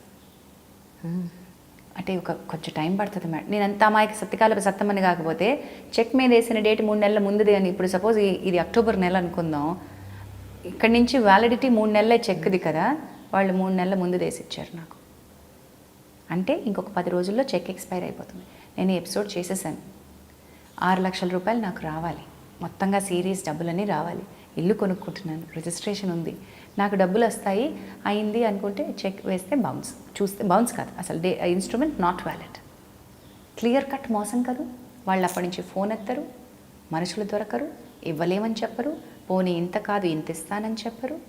దానివల్ల నేను అప్పు చేసుకుంటే ఆ అప్పుకు వడ్డీ, అఫ్కోర్స్ అన్ప్లాన్డ్, అప్పటికప్పుడు కావాల్సి వచ్చింది. ఉన్నాయి కదా మంది, నేను అప్పు చేసి బతికే మనిషిని కాదు. నాకు ఎంతలో ఉందో నేను అంతే బతుకుతా. మిగతా వాళ్ళ నేను బోల్డ్ సంపాదించలే, నాకు ఎంతే ఉంది నేను అంతలోనే బతుకుతా. నాకు 6 లక్షలు ఎక్కువే కావచ్చు. సో అంత బిట్రీ చేసిన ఆ మనిషిని కూడా నేను క్షమించా, మళ్ళీ ఆయనతో కూడా వర్క్ చేశాను. సో ఐ డోంట్ హ్యావ్ శత్రుత్వం ఎవరితోనూ పెట్టుకోలేదు. వాళ్ళు గిల్ట్ కాన్షియస్తో చచ్చిపోవాలి తప్ప నేను పెట్టుకోను. నేను ఎవరిని ఇబ్బంది పెట్టాను. ఆయనతో మాట్లాడిన ఇప్పుడు అంతే, నేను ఆయనతో వర్క్ చేశాను, ఆ వ్యక్తితో నేను వర్క్ చేశాను, కానీ I don't talk to him. Hello అండి, అలాగే అండి, వద్దామండి, చేద్దామండి, దట్స్ ఇట్. బికాజ్ ఇంకొక వర్క్ నాకు వస్తుంటే అది నా హక్కు. ఏ వ్యక్తులైతే నాకు 24 ఎపిసోడ్లో తీసేసి 99 ఎపిసోడ్లో తీసేసి ఇది నువ్వు చేయకుండా ఉండడానికి ఏం తీసుకుంటావు అని మాట్లాడిన వ్యక్తులతో కూడా నేను కలిసి మాట్లాడతా, కలిసి పనిచేస్తా. కానీ వాళ్ళు అంతే డిస్టెన్స్లో, నా ఆరాలోకి రారు వాళ్ళు నా జీవితంలోకి స్పేస్ ఉండదు. But it's my work. Next if they're offering me something, why should I say no? Because it's mine, అది నా హక్కు. I work for it. వీళ్ళ వల్ల నాకు ఇంకొంచెం డేంజర్స్ ఉన్నాయి. దీనివల్ల అంటే ఒక్కోసారి ఏమి మిగల్చకుండా, చాణక్యుడి నీతి ఉపయోగించాలి, శత్రుశేషం మిగల్చకుండా ఉండాలి అనేది అన్ని చోట్ల పనికొస్తుందో తెలియదు, కానీ ఒక్కోసారి అనిపిస్తుంది అది కరెక్ట్ ఏమో అని. దానివల్ల వాళ్ళ గిల్ట్ కాన్షియస్ వల్ల నేను నష్టపోయిన సందర్భాలు ఉన్నాయి. ఒక ప్రోగ్రామ్ నన్ను అనుకుందాం ఫర్ ఎగ్జాంపుల్, ఒక పెద్ద డైరెక్టర్ చేస్తున్న షోకి ఝాన్సీ అయితే బాగుంటుంది అబ్బాయి అని అంటే, యువతలు ఉన్నటువంటి ఈ వ్యక్తికి నాతో సరైన అనుబంధం లేదుగా, నేను ఎక్కడ డబ్బులు అడుగుతానో లేకపోతే నేను ఎక్కడ ఈ విషయం అడుగుతాను, ఆవిడ వద్దులేండి సార్, ఆవిడతో కొన్ని ప్రాబ్లమ్స్ ఉంటాయి, వేరే వాళ్ళని పెట్టుకుందాం. సో అది నాకు రాలా. అలా ఎన్నాళ్ళు తప్పించుకుంటారు నన్ను నేను లేకుండా? ఎప్పటికైనా సరే నాకంటూ ఒక వర్త్ ఉంది, నాకంటూ ఒక వాల్యూ ఉంది. He has to come back to me, he needs to work with me, and that's my గెలుపు. అది నా గెలుపు కాదంటారా? నీకేం? And he came, he has to work with me, he came back to work with me. And అది నా విజయంగా భావిస్తాను. వాళ్ళ అవతల గిల్ట్ కాన్షియస్ ఉందో లేదో నాకు తెలియదు. నేను మాట్లాడిన కదా, సో నేను డబ్బులు ఇప్పుడు నాకు ఆయన డబ్బులు తిరిగి తెచ్చిచ్చినా నేను తీసుకోను. అది నా ఆత్మాభిమానం. నాకు అవసరం లేదు. ఎందుకంటే నువ్వు ఏ రోజైతే ఇవ్వాలో ఆ రోజు నువ్వు నాకు ఇవ్వలేదు. ఏ రోజైతే నాకు ఆ ప్రోగ్రామ్ అవసరం ఉందో ఆ ప్రోగ్రామ్ని మీరు ఆపారు. నన్ను ఒక్కళ్ళు కాదక్క, చాలామంది ఉన్నారు ఇలాగా. చెప్పుకుంటూ పోతే ఆ శత్రువుల లిస్ట్. కాన్సెప్ట్స్ కొంతమంది అయితే అత్యంత సన్నిహితుల్లా చుట్టుపక్కన తిరుగుతూనే ఉంటారు. కాన్సెప్ట్ పెడతాను, ఆ కాన్సెప్ట్ రాకుండా అడ్డుపడింది, అది నా కాకుండా చేసింది అత్యంత సన్నిహితులని ఈ వ్యక్తులు అని తెలిసిన రోజు ఎంత షాటర్ అవుతాం మనం. ట్రూ. సో వాళ్ళని పెంచి పోషించింది నేనా? ఈ పాముల్దా నేను పెంచి పోషించింది? వీళ్ళకి ఏమీ లేని రోజు నేనా వీళ్ళకి అండగా నిలబడింది? ఇలాంటి విలువలు లేని వ్యక్తులు కానీ బాధపడుతూ ఉంటాను. అలాగని నేను ఎవరిని నువ్వు ఇలా చేసావని చెప్పి పోట్లాడి పెట్టుకోలేదు. కానీ what is the specific reason behind it? అంటే నువ్వు ఇలాగే ఉండాలి, నేను ఇలాగే చేయదలుచుకున్నాను, వాళ్ళు ఏం చేసినా సరే నేను వాళ్ళని క్షమిస్తాను, కాకపోతే కక్ష పెట్టుకోను, నా పని నేను చేసుకుంటూ వెళ్ళిపోతాను. నాకు పని కావాలక్క, నేను I have to be in this industry. The only reason నేను ఎందుకు ఎవరినన్నా సరే దూషించాలి, ఎందుకు ఎవరినన్నా, this is my profession, this is my work and I'm a professional here. I'm not here to live with somebody, to have a daily. నాకే నా జీవితం నాకుంది. నా జీవితంలో వీళ్ళెవరు నా ఎమోషన్స్ని గైడ్ చేయడానికి, నా ఎమోషన్స్ని రూల్ చేయడానికి లేరు కదమ్మా వీళ్ళు. నాకు పని కావాలి. I keep my self to my work. కానీ ఇన్ ద ప్రాసెస్ నువ్వు ఇలా అందరినీ ఇగ్నోర్ చేస్తూ, లైట్ తీసుకుంటూ, పోన్లే అని వదిలేస్తూ వాళ్ళతో మళ్ళీ వర్క్ చేస్తూ పోతే నువ్వు చులకనైపోవా? అవ్వను ప్లేస్లో. నేను అన్నాళ్ల పాటు ఐ కీప్ మై డిస్టెన్స్. వాళ్ళని నేను వెళ్ళి వర్క్ అడగలేదు. వాళ్ళ దగ్గరికి వెళ్ళి వర్క్ అడిగి ఏమన్నా నా డబ్బులు మీరు ఇవ్వాలని 100 సార్లు ఫోన్ చేసి గొడవ పడి ఇంటికి మనుషుల్ని పంపించి ఈ టైప్లో చేయలేదుగా. I know where to cut them off. అది చాలా బాధగా ఉంటుంది అక్క. ఎదురుగుండా మనిషి, I can't tell you. Of course it's not that straight. అంత తేలిక కాదు. మీరు నేను చెప్పినంత తేలిక కాదు. Of course there is an emotional turmoil behind that as well. ఊరికే పోదు. నా శాపం చాలా గట్టిగా తగులుతుందని నాకు తెలుసు. అవునా? ఎవరికైనా తగిలింది ఎప్పటివరకు? చాలా మందికి తగిలి ఉంటుంది. తగిలిన వాళ్ళు చెప్పాలి. తగిలిన వాళ్ళు చెప్పాలి. ఓకే, 2 రోజుల క్యారెక్టర్ చేయించుకుని పీకేసిన వాళ్ళకి తెలియాలి ఆ శాపం. ఒక పెద్ద డైరెక్టర్, ఒక పెద్ద హీరో, 2 రోజుల క్యారెక్టర్ చేశాను. నా డబ్బులు నాకు ఇచ్చేశారు. కానీ చెప్పా పెట్టకుండా రీప్లేస్ చేసి ఇంకొక వ్యక్తితోటి అది షూట్ చేయించుకుంటే అది అవమానం అంటాను నేను ఆర్టిస్ట్కి. సో తగిలింది, బాగా తగిలింది దానికి. అవునా? మామూలు దెబ్బ తగలలేదు. ఇప్పటివరకు కోలుకున్నంత దెబ్బ తగిలింది. తిరిగి మళ్ళీ లేవలేనంత దెబ్బ తగిలింది. నా వల్ల అనట్లేదు. అఫ్కోర్స్ వాళ్ళ సినిమాలో దమ్ములేదు కాబట్టి వాళ్ళు లేవలేకపోయారు. అయితే ఝాన్సీ, ఒక విషయం చెప్పు. ఇప్పుడు ఇవన్నీ చెప్పుకుంటే చావు కదా, ఒక పెద్ద షో, నువ్వు గత కొన్ని ఏళ్ళుగా చేస్తున్న ఒక షో, నువ్వు ఇంకా కరెక్ట్గా ఇంకొక గంటలో షూట్ ఉందనగా నువ్వు స్టూడియోకి వెళ్ళావు. నీ ముందరే షూట్ జరుగుతుంది వేరే యాంకర్తో. జరిగింది, ఇది మీకు తెలుసు. అదే అంటున్నాను, నాకు తెలుసు దాని గురించి, అందుకే అడుగుతున్నాను. ఏంటా ప్రోగ్రాము? ఎవరు? Very early days of my career. Post box number 1562 అని జెమినీ టెలివిజన్కి ఒక షో చేసేవాళ్ళం. ఉత్తరాలు రాస్తూ ఫీడ్బ్యాక్ తీసుకుంటూ. అప్పటికి శాటిలైట్ కొత్త ప్రోగ్రామ్స్కి మన ఉత్తరం ప్రేక్షకుల ఉత్తరం టెలివిజన్లో చదువుతున్నారు అంటే ప్రేక్షకులకు థ్రిల్లు. అది గొప్ప ప్రోగ్రామ్ అప్పటికి. ఇప్పుడు అఫ్కోర్స్ కాకపోవచ్చు. ఇప్పుడు ఆడియన్స్ని వర్త్ వాల్యూ ఏం లేదు కాబట్టి ఎవరు మాట్లాడకపోవచ్చు. ఇప్పటిలాగా ఫోన్స్ లేవు, కమ్యూనికేషన్కి ఏం లేదు. ఫలానా టైం నేను షూటింగ్కి వెళ్ళాలి, నేను నా టైంకి నేను వచ్చేసాను. కట్ చేస్తే there was somebody else who was shooting. నా ప్లేస్లో కూర్చుని ఉత్తరాలు చదువుకుంటూ. సరే వాట్స్ హ్యాపెనింగ్? అండ్ ఈ టీం అంతా నాకు బాగా కావాల్సిన వాళ్ళు, ఆప్తులు, ఎంత దగ్గర వాళ్ళో చెప్పలేను. ఇలా ఎందుకు చేశారు అంటే అనుకున్నాను, నాన్న చేంజ్ ఉంటే బాగుంటుంది, చేంజ్ ఉంటే బాగానే ఉంటుంది, నాకు తెలియాలి. అప్పటి నుంచి నేను పెట్టుకున్న ఫిలాసఫీ. అఫ్కోర్స్ నేను కూడా చాలామందికి కార్యక్రమాలు సక్సీడ్ చేశాను. ధర్మవరం సుబ్రహ్మణ్యం గారు చేసిన ఒక ప్రోగ్రామ్ని నేను మళ్ళీ తిరిగి కంటిన్యూ చేశాను. జగత్ బాబు గారు కో అంటే కోటి చేస్తే దాని తర్వాత నేను కంటిన్యూ చేశాను. ఇక్కడ నేను నేర్చుకున్న విషయాలు ఏంటంటే, ఆ ఎపిసోడ్ దెబ్బతో నేను నేర్చుకున్న విషయం ఏంటంటే, బాధే నాకు కాదు. అప్పుడు I was very young, I must be 17 or 18 at that point of time. చాలా బాధపడ్డా. తర్వాత నేర్చుకున్న విషయం ఏంటంటే, ఇలాంటి నాకు అవకాశాలు మళ్ళీ వచ్చినప్పుడు సంబడి ఈజ్ సక్సీడింగ్ మీ, నేను ఎంత బాధపడ్డానే, అది ఒక స్మూత్ ట్రాన్సిషన్ లేదే. నేను ఆ వ్యక్తికి, సార్ మీకు చెప్పారా, నా వరకు వచ్చింది, మీకు చెప్పారా, మీకు తెలుసా, నన్ను ఇది అడుగుతున్నారు, నేను చేస్తున్నా, మీకు చెప్పారా, మీ పర్మిషన్ తీసుకుని నేను చేస్తా అన్నంత అమాయకురాలని కాదు. మళ్ళీ ఓకే, నాకు ఆఫర్ వచ్చింది, మీకు చెప్పారా లేదా, అది చెప్పాలి. అట్లీస్ట్ ఇంటిమేట్ చేయాలన్నది ఒక సంస్కారం. మీకు ఇది ఇంటిమేట్ చేశారా లేదా, నా వరకు వచ్చింది, తెలిస్తే ఫైన్, సరే ఇది థ్యాంక్ యూ అండి, మీ బ్లెస్సింగ్స్తో నేను చేస్తాను. పిల్లలు పిడుగులు అలాగే మనోగారి దగ్గర నుంచి శాండ్విచ్ ఎక్స్పర్ట్ని. ఏ రీజన్ వల్ల వాళ్ళు మారుద్దాం అనుకుంటున్నారో నాకు అనవసరం కదా. అవును, టీఆర్పీ బాలేక, ప్రైజ్ ఎక్కువ అయిందనా, టైం బ్యాండ్ బాలేక, ఫీమేల్ యాంకర్ కావాలనుకున్న, ఏ రీజన్ వల్ల వాళ్ళు మార్చారు అనేది నాకు అప్రస్తుతం. అది అవతల వాళ్ళకి. అంటే నన్ను మార్చేసి ఇంకోళ్ళు పెట్టుకుంటున్నారు అనుకోండి, అప్పుడు నాకు కావాలి, నన్ను ఎందుకు మారుస్తున్నారు అని నేను అడగాలి. నన్ను ఎందుకు పెట్టుకుంటున్నారు అని నేను అడగకూడదుగా. కరెక్ట్. సో నన్ను పెట్టుకుంటున్నప్పుడు నా వర్త్ ఏదో గుర్తించి పెట్టుకుంటున్నారని నేను గర్వంగా ఫీల్ అయ్యి అక్కడికి వెళ్తాను. సో వీళ్ళందరితోటి నేను ముందు మాట్లాడి, ధర్మవరపు సుబ్రహ్మణ్యం గారి దగ్గర నుంచి I'm not able to recollect the name of the show, but మధ్యాహ్నం బ్యాండ్లో చాలా గొప్ప ఎక్స్పీరియన్స్ నాకు. అది విక్రమ్ గారితో మాట్లాడుతున్నాయి. అది it's an interview show, but వాళ్ళకి తెలియకుండా వాళ్ళ జీవితంలోంచి సర్ప్రైజ్ ఎలిమెంట్స్ని తీసుకొచ్చి కూర్చోబెట్టిన షో. జగపతి బాబు గారి దగ్గర నుంచి కో అంటే కోటి. Of course that was a bitter experience I suppose for Jagapathi Babu garu, ఎందుకంటే ఆయనకి చాలా అనుబంధం ఆ షో తోటి. And he was not willing to let go of the show and he wanted, అది అనుబంధం ఉంటుంది కదా, ఇది నా షో, నా బ్రాండ్ అనేది. That was slightly bitter with him.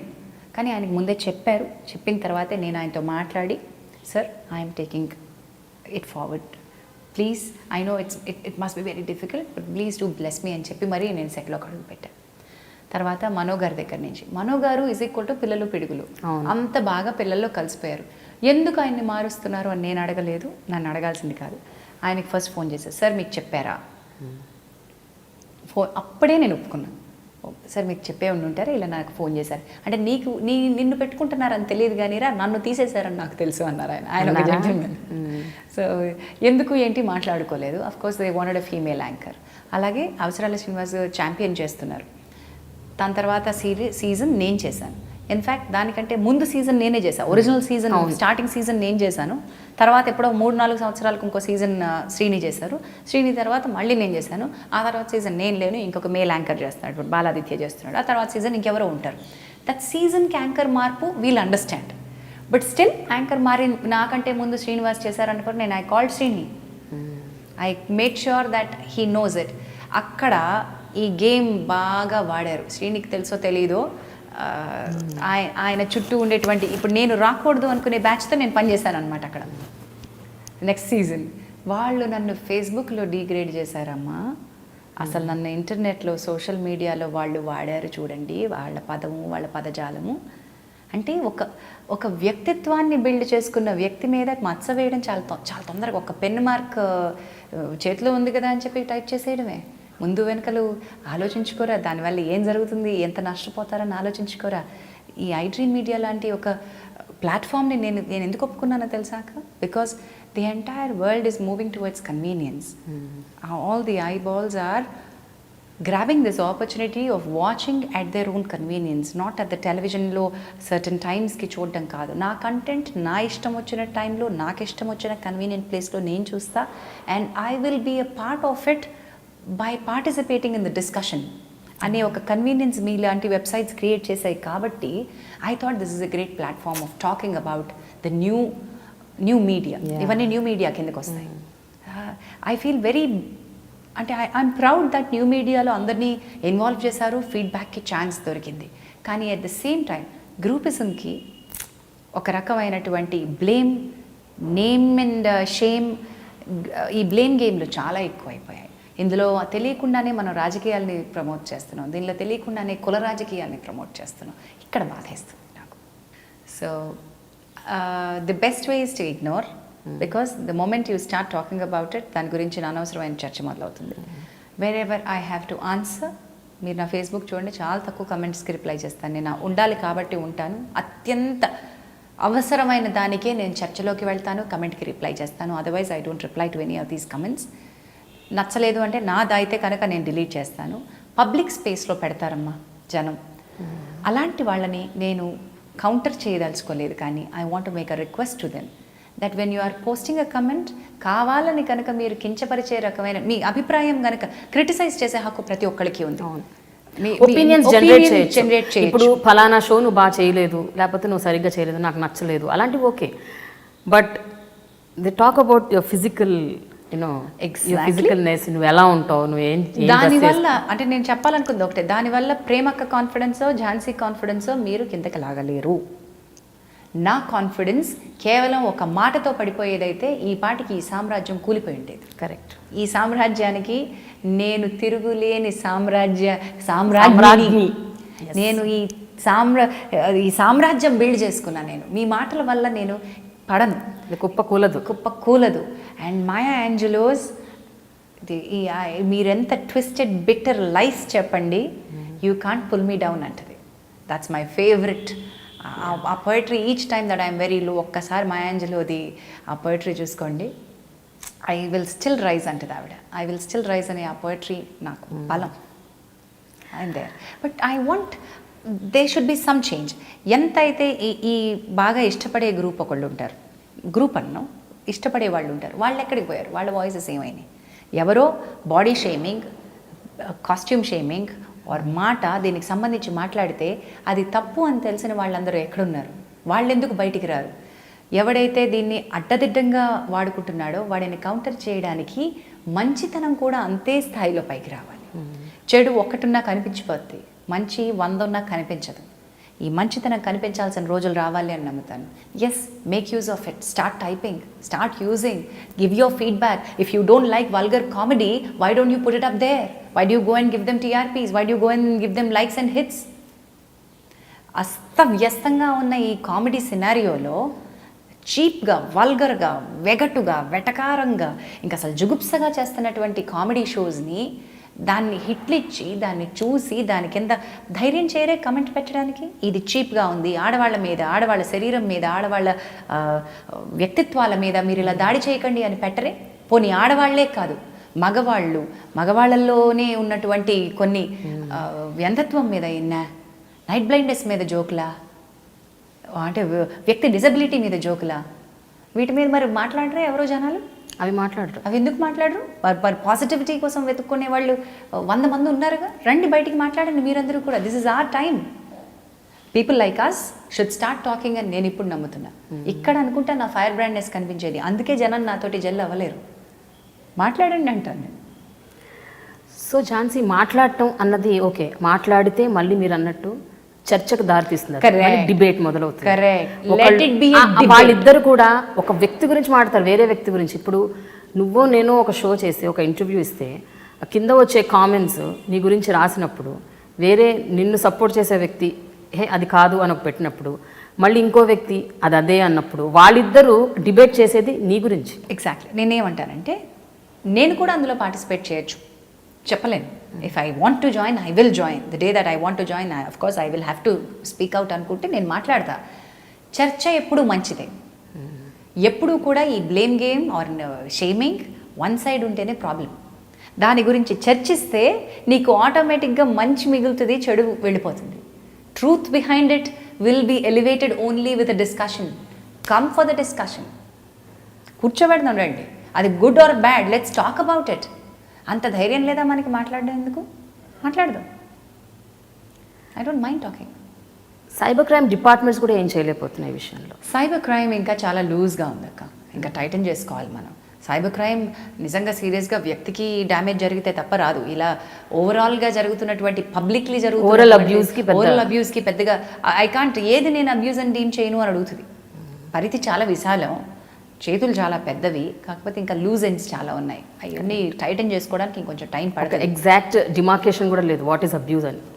అది ఎంతసేపటికి చట్ట పుస్తకాల్లో ఉంది, కానీ as long as I'm comfortable with dealing with abuse, it's fine.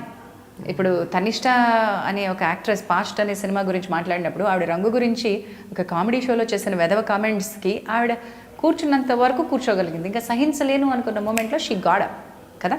Correct. She said, I'm not going to take this bullshit, and she resorted to her Facebook or to social media. Same way అక్కడే కనుక are మనలాగా కూర్చున్న వాళ్ళు ఆ జోకుల్ని భరిస్తూ, చాలామంది anchors ఉన్నారు, వాళ్ళ మీద వేస్తున్నటువంటి జోకుల్ని భరిస్తూ దానికి నవ్వుకుంటూ ఉంటే అది హాస్యాన్ని అపహాస్యం చేయడమే. As long as they are not looking at it as a problem, మనం ఎందుకు ప్రాబ్లంగా ఫీల్ అవ్వాలి అనుకునే వాళ్ళు ఉన్నారు. So I say, I always believe that people should start talking. You don't like something, go on, tell them that you don't like it. But then there's a way. Jhansi, ఇది ఇంతటితో ఆగట్లేదు. నేను నోటీస్ చేసింది అంటే ఇంటర్వ్యూస్ లేకపోతే నువ్వు చేసిన షోస్కి కింద కామెంట్స్ పెట్టడం అదొక్కటే కాదు, అంతకు ముందు కూడా నీ పర్సనల్ లైఫ్ మీద కూడా అటాక్స్ చేశారు. చాలా నీ పర్సనల్ లైఫ్ మీద ఎస్పెషలీ గూగుల్లో ఝాన్సీ అని కొట్టగానే నువ్వు ఎన్నెన్ని గొప్ప సాధించావు జీవితంలో, ఎన్ని విజయాలు సాధించావు, ఎంత 25 ఏళ్ల నీ కెరియర్లో ఏమేమి జరిగాయి అని మాత్రం ఎవరూ రాయరు. అంటే రాయరంటే గూగుల్లో ఫస్ట్ సెర్చ్ కొట్టగానే వచ్చేది అది కాదు. అదే మొదటి పేజీలో ఉండే 4 చెత్తే ఉంటాయి.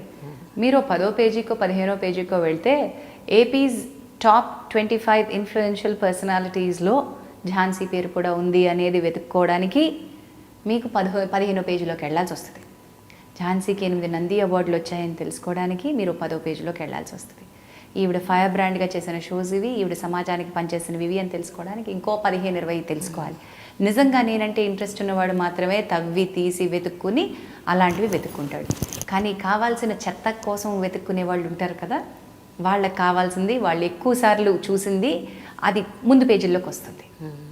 మరి జనం నా గురించి చూసిన చెత్త ఏంటయ్యా అంటే, నేను ఫలానా వాడితో ఉన్నానని, లేదా ఫలానా హీరోతో నాకు అఫైర్ ఉందని, లేదా నేనే పోలీస్ రేడ్లోనో దొరికాను అని. దొరికితే మరి నేను ఈ పాటికి బిహైండ్ ద బార్స్ ఉండాలి.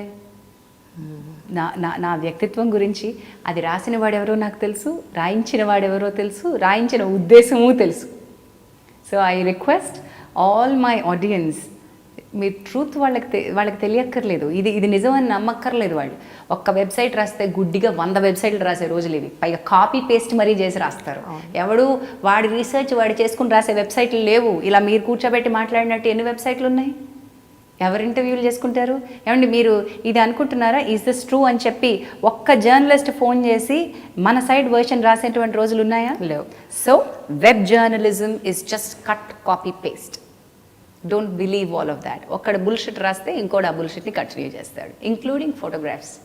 ఎవ్రీథింగ్ ఇక్కడ ప్లెగరిజమే ఉంటుంది. So I don't really bother about them. ఎందుకంటే నేనేంటో నాకు తెలుసు, నా చుట్టుపక్కల వాళ్ళకి నేను ఎలా ఉండాలో, నేను ఎలా ఉంటానో తెలుసు. నేను దానికి. కానీ ఝాన్సీ, ఇలాంటివి ఏవైతే వెబ్సైట్స్లో వస్తాయో అది ఫ్రంట్ పేజ్ నువ్వు అంటున్నట్టు వచ్చినప్పుడు అదేమన్నా నీ కెరియర్కి డైరెక్ట్గా ఇండైరెక్ట్గా ఎఫెక్ట్ చేసిందా? కెరియర్ని డైరెక్ట్గా కానీ ఇండైరెక్ట్గా కానీ ఒక వ్యక్తిత్వాన్ని కానీ అసలు కొంచెం కూడా అది కదల్చలేదు.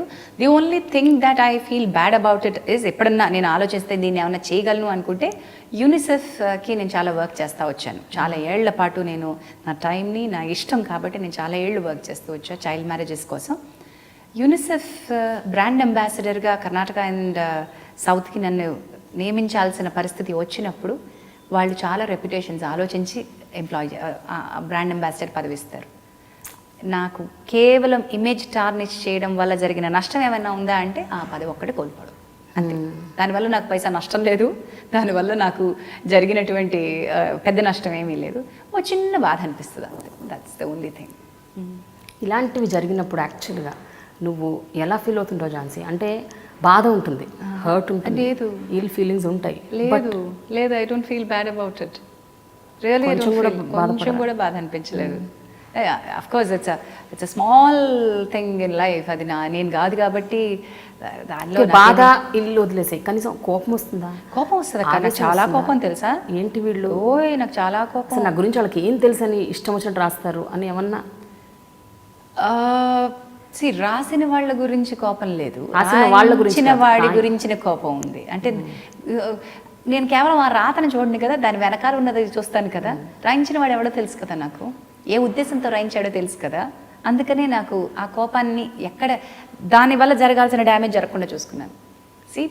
ఐస్బర్గ్ అక్క, దాని డ్యామేజ్ మీకు బయటికి కనిపించే డ్యామేజ్ చాలా చిన్నది, అది అసలు మినిస్క్యూల్, నాకు అసలు లెక్క కూడా రాదు అది. దానివల్ల ఇంటెన్షన్ ఏదైతే, ఏ డ్యామేజ్ అయితే వాళ్ళు ఇంటెండ్ చేసి అది రాయించారో ఆ డ్యామేజ్ జరగకుండా కాపాడుకున్నాను. అసలు నేను కనుక పైన కనిపించేటువంటి ఈ వెబ్సైట్లలో ఉన్న చెత్త ఇది కాదు, నేను నిజము, నేను సతీదేవిని, నేను సీతాదేవిని, నేను కావాలంటే అగ్నిప్రవేశం చేస్తాను, నా శీలం ఇది అని చెప్పి నేను రుజువు చేసుకోవడానికి నా ఎఫర్ట్, నా టైము అంతా నేను పెట్టుండుంటే వాడు అనుకున్న ఇంటెన్షన్ అంతా నేను అది నిజమైంది. Correct. So I don't want to do all of that. నా చైల్డ్ రైట్స్ని నాకున్న కస్టడీ రైట్స్ని దెబ్బతీయడానికి, నా ఇమేజ్ని టార్నిష్ చేయడానికి చేసిన ప్రయత్నం అది. సో అక్కడ నేను లొంగల. అట్లీస్ట్ ఆ విషయం తెలిసిన తర్వాత అయినా కనీసం పోలీస్ కంప్లైంట్ ఇవ్వడం, అక్కడ దాకా అదంతా జనానికి అవసరం లేదు కదమ్మా. అవసరం లేదు, అదంతా అవసరం లేదు కదా. నిజంగా కనుక ఎఫ్ఐఆర్ ఓపెన్ చేసి కోర్టు ఇచ్చిన స్టేట్మెంట్స్ ఇచ్చి కోర్టు దగ్గర నుంచి ఎవ్వరూ ఇది పబ్లిష్ చేయకూడదు అన్న ఆజ్ఞ తీసుకొచ్చి I serve the copy to all the websites. I served the copy to all the websites saying that pull this back and this is ఇది అని చెప్పి అందరికీ సర్వ్ చేసి అందరికీ నోటీసులు ఇచ్చాను. బట్ అఫ్ కోర్స్ అవి ఇవన్నీ అప్పటివే. ఆ తర్వాత నా గురించి ఒక్క చెత్త లేదు చూడండి. ఇది ఆ పీరియడ్లో జరిగిన ఆ ఒక్క ఇన్సిడెంటే మీకు మళ్ళీ మళ్ళీ సర్ఫేస్ అవుతూ ఉంటుంది తప్ప, ఆ ఒక్కటే మళ్ళీ కనిపిస్తూ ఉంటుంది తప్ప అది పుల్ బ్యాక్ చేయలేదు. కాబట్టి అది కనుక నిజంగా పట్టుకుని కూర్చుంటే బాస్ ఇది మీరు పుల్ బ్యాక్ చేయాలి అంటే వాళ్ళు తీయడం పెద్ద విషయం కాదు. సో అంతమంది చదివేసిన తర్వాత ఇప్పుడు నేను తీస్తే అంత, తీయకపోతే అంత. What you say? So I have done. నేను చేయాల్సిన దాని గురించి చేసేసాను. మనం ఇన్స్టెంట్గా కోర్టులో నేను ఏం ప్రొడ్యూస్ చేయాలో, పోలీసులోంచి ఏం తీసుకోవాలో అవి తీసుకున్నాను, వాళ్ళకి సర్వ్ చేసేసాను. ఝాన్సీ, ఇక్కడ నేను ఉమెన్ మ్యాన్ అని నేను మాట్లాడట్లేదు, బట్ ఒక వ్యక్తిగా ఇన్నేళ్ల నీ కెరియర్లో అప్స్ అండ్ డౌన్స్ చూసావు, డిస్క్రిమినేషన్ చూసావు, ఈ రకంగా ప్రోగ్రామ్ నువ్వు చేయబోయిన ప్రోగ్రామ్ ఇంకెవరో చేయటం, నీకు రావాల్సిన పేమెంట్ టైంకి రాకపోవటం, ఇలాంటి బ్యాక్ స్టాబింగ్స్ జరిగాయి. పర్సనల్ లైఫ్లో కూడా చాలా ట్రామా యూ ఫేస్డ్. భయంకరమైన టర్బులెంట్ మ్యారేజ్ మీది. Almost 8 years you struggled for divorce battle. 8 years. But how was it at that point of time? అంటే డీల్ చేయటం ఆ ఎంటైర్ ఇష్యూని, ఒక పక్కన కెరియర్ చూసుకుంటుండాలి, ఇది దీని మీద ఎఫెక్ట్ చూపించకూడదు, అంటే you have to carry a plastic smile. నేను కెరియర్ కొంత ఎఫెక్ట్ అయిందని ఒప్పుకోవాలి. ఇఫ్ ఐ సే దట్ నా కెరియర్ ఏమీ ఎఫెక్ట్ కాలేదు అంటే అది తప్పు అవుతుంది. కొంత ఎస్, ఈ డివోర్స్ బ్యాటిల్ అయ్యేంత వరకు నా కెరియర్ చాలా మటుకు ఎఫెక్ట్ అయింది. బికాజ్ తెలియకుండానే ఒక రకమైనటువంటి దుష్ప్రచారం చుట్టుపక్కల జరుగుతున్నప్పుడు, ఒక నెగటివిటీ మన చుట్టూ ఉన్నప్పుడు కొంత కెరియర్ ఇబ్బంది పడ్డాను. ఆ టైంలో కంటెంపరీస్ కొంతమంది అందేసుకున్నారు. అందుకున్న తర్వాత వేరే దగ్గర మనం 4 చేతులతో ఇంకో చోట యుద్ధం చేస్తున్నప్పుడు ఇక్కడ కూడా పరిగెట్టుకుంటూ యుద్ధం చేయలేం కదా. ఆ రేస్లో కొంచెం వెనకబడ్డ మాట వాస్తవమే. దానివల్ల నాకేమీ నష్టం జరగలేదు. నేను ఎప్పటికప్పుడు యాక్సెప్ట్ అకామిడేట్ బాణీలో ఉన్నాను కాబట్టి నాకు తెలిసి పెద్దగా నష్టం జరగలేదు. But yes, it was a turbulent time. నేను ఏ రోజు బ్యాలెన్స్ కోల్పోలా. నేను ఏ రోజు ఒక్క మాట ఎక్స్ట్రా మాట్లాడలేదు. నేను ఎవ్వరి మీద భుజాల కోసం పడి ఏడవలేదు. ఏ భుజం మీద పడి ఏడవలా. That's it. That's me. నేను స్ట్రాంగ్గానే ఉన్నా. నేను బయటకు వచ్చి నా డర్టీ లినెన్ పబ్లిక్లో వాష్ చేయాలని అనుకోలేదు. ఏ రోజు కూడా నేను నోరు విప్పి నాకు జరిగిన అన్యాయం ఇది, నా జీవితంలో ఇలా అయింది అని నేను ఎప్పుడు ఏడవలేదు. నాకు మీరు సాయం చేయండి అని ఏ పెద్దవాళ్ళ దగ్గరికి వెళ్ళలేదు. నేనేమి చేయాలనుకున్నానో దానికి మార్గాన్ని నేనే ఎంచుకున్నాను. నాకేం కావాలనుకున్నానో అది నేను ఆ దారిలోనే వెళ్ళాను. ఇందులో చాలామంది ఇన్వాల్వ్ అయ్యి ఉంటారు, అయ్యారు కూడా. మేము సేవియర్స్గా వస్తాం, మేము మాట్లాడతాం, మేము మీడియేటర్స్గా వస్తాం అని యాటిట్యూడ్ పక్కన పెడితే వాళ్ళకి పర్స్పెక్టివ్ లేదు. అంటే నేను అనుకుంటున్నటువంటి నా సంతోషకరమైన జీవితాన్ని వాళ్ళు నిర్వచించడం నాకు నచ్చలా. నా సంతోషము, నా జీవితము నేనే నిర్వచించుకుంటాను. మై హ్యాపీనెస్ అంటే సమాజం పట్ల ఉన్నటువంటి ఒక గౌరవం ఉంటూనే సమాజంలో నేను ఎలా ఉండాలి అనేటువంటిది నేను గీసుకున్నానుగా, నాకు స్కెచ్ వేసుకున్నాను కదా. అందులో నాకు హ్యాపీనెస్ లేనప్పుడు నేను ఎందుకు బతకాలి? జస్ట్ బికాజ్ ఆ సమాజాన్ని నాకు ఒక కేజ్ ఇచ్చింది కాబట్టి నేను హ్యాపీగా అందులోనే బతకాలా? నో, ఐ విల్ నాట్ అని డిసైడ్ అయ్యాను. And I did not want to talk about this in front of the cameras as long as the case was sub జుడిస్ in the court. నేను ఆ సంయమనం పాటించాను. అవతల వ్యక్తులు కూడా అలాగే ఉంటారని కోరుకున్నాను. కానీ అన్ఫార్చునేట్లీ మనం ఒకటే అనుకుంటే జీవితం ఇంకోటి అనుకున్నట్టు అంత ఈజీ అవ్వలా. It was quite difficult. But దానిలో నా కెరియర్ వైజ్ నేను కొంత ఇబ్బంది పడ్డ మాట, కొంచెం తగ్గిన మాట వాస్తవమే. మళ్ళీ అది అందుకోవడానికి టైం పడుతుంది కూడా. మళ్ళీ అంతే స్థాయిలోకి రావాలని అనుకోను. ఏదైతే మనం గ్లోరియస్ టైమ్స్ చూసామో మళ్ళీ అది రిపీట్ ప్రతిసారి అవ్వాలనే ఇది లేదు. నాకు లక్కు కిక్కుతోటో కోంటే కోటితోటో బాక్స్ల బంగారంతో ఒక సెకండ్ ఇన్నింగ్స్ కూడా వచ్చి అది కూడా గ్రాడ్యువల్ ఫేడ్ ఆఫ్ చూశాను. So I'm fine with whatever comes across or నాకేం పని వచ్చిందో అది I'm fine with it. But నేను ఈ మధ్యలో అమ్మాయిలందరికీ చెప్పాలనుకుంటుంది ఏంటంటే, మీరు వీక్ అయితే మీ బ్యాటిల్ వీక్ అయిపోతుంది. నీకు బ్యాటిల్ స్ట్రాంగ్గా ఉండాలి అనుకుంటే నువ్వు స్ట్రాంగ్గా ఉండాలి. నీ కోసం, నీ పిల్లల కోసం నువ్వు ఆత్మవిశ్వాసంతో ఉండాలి, నువ్వు సంపాదించుకోవాలి, ఫైనాన్షియలీ నీకు ఆ కైండ్ ఆఫ్ ఫ్రీడమ్ ఉండాలి, ఇండిపెండెన్స్ ఉండాలి. లేని రోజున చాలా ఇబ్బంది పడతాం. And touch wood, God's grace, నాకు అద్భుతమైన పేరెంట్స్ ఉన్నారు. నా ఫ్యామిలీ, మై ఎక్స్టెండెడ్ ఫ్యామిలీ నాకు చాలా చాలా గొప్ప సపోర్ట్ ఇచ్చారు. ఇక్కడ it's not just a women's battle, it's also a families battle, a families reputations battle, a families happiness battle. అందుకని నా ఫ్యామిలీ నాకు చాలా గొప్ప సపోర్ట్ ఇచ్చిన వాళ్ళందరికీ, everybody right from my immediate family, అంటే నా parents, my brother, my sister in law, వీళ్ళు కదా ఫస్ట్ ఏమన్నా తీసుకుంటే తీసుకోవాలి, వాళ్ళెవరూ ఈ సోషల్ ప్రెజుడిసెస్కి లోన్ అవ్వలేదు. సెకండ్లీ మై ఎక్స్టెండెడ్ ఫ్యామిలీ, అంటే పిన్నులు, అత్తలు, బాబాయిలు, మామలు, వీళ్ళు అసలు కంచు కోట. ఆ తర్వాత అంటే నా వరకు రాలేదా అని కాదు, వాళ్ళు ఎవరు ఇంటర్ఫియర్ కాలేదు, అదే చాలా గొప్ప, అదే ఇంపార్టెంట్. చాలా నువ్వు ఇట్లా చేసావు, నువ్వు అట్లా చేసావు అని ఉండే ఇబ్బంది పడి ఉండేదాన్ని. ఈ ఒపీనియన్స్ జనరేట్ చేయటం, జడ్జ్మెంట్స్ పాస్ చేయటం, అలాంటివి లేకపోవడంతో చాలా గొప్ప సపోర్ట్. అండ్ వాళ్ళు నన్నుగా వ్యక్తిగా నా నిర్ణయాన్ని గౌరవించారు. కాబట్టి నా ఫ్రెండ్స్, ఈ ప్రయాణంలో ఎవరు నిజమైన ఫ్రెండ్సో ఎవరు కాదో తేలిపోయింది. సో చాలా, అంటే నాకు చాలా ఆప్తమిత్రులు అనుకున్న వాళ్ళు ఏ రకంగా వెన్నుపోటు పొడిచారు అన్నది జీవితంలో ఏ విషయానికైనా బాధపడతానో లేదో తెలియదు, కానీ ఆప్తమిత్రులు వెన్నుపోటు పొడిస్తే ఉంటుందమ్మా, అది ఇంకా అసలు చెప్పలేనంత బాధ. పైగా నాకున్న వ్యక్తిత్వం ఏంటంటే ఎవరి మీద కక్ష పెట్టుకోలేను, ఎవరిని ఇబ్బంది పెట్టలేను, ఎవరిని నిందించలేను, బాధపడతానంతే. అలాగనే అవకాశాలు పూర్తిగా వాళ్ళని కట్ ఆఫ్ చేస్తానని లేదు, చాలా ఇబ్బంది పడతాను, అది ఒక్కటి మాత్రం ఇంకా చెప్పలేదు. బట్ ఈ డివోర్స్ చాలా కళ్ళకి ఐ ఓపెనర్ లాగా అన్ని కళ్ళకి కట్టినట్టుగా చూపించడంలో హెల్ప్ చేసింది. This is when you will understand what life is and who will stand beside you. కానీ ఈ 8 ఏళ్ల పీరియడ్లో ఝాన్సీ, మీరు అన్నట్టు నువ్వు ఎక్కడ బయటపడలేదు, నువ్వు మాత్రం ఏ మీడియాలో మాట్లాడలేదు, రెస్పాండ్ అవ్వలేదు, రియాక్ట్ అవ్వలేదు, ఏమవ్వలేదు. బట్ అటు సైడ్ నుంచి వస్తున్న ప్రతి ప్రెస్ కాన్ఫరెన్స్ అవ్వచ్చు, మీట్ అవ్వచ్చు, ప్రెస్ కవరేజ్ అవ్వచ్చు, అటువైపు నుంచి వచ్చిన వర్షన్స్ని కనీసం ఆ వర్షన్స్కి రెస్పాండ్ అన్న అవ్వాలని అనిపించలేదు ఇప్పుడు, అది కరెక్ట్ కాదు.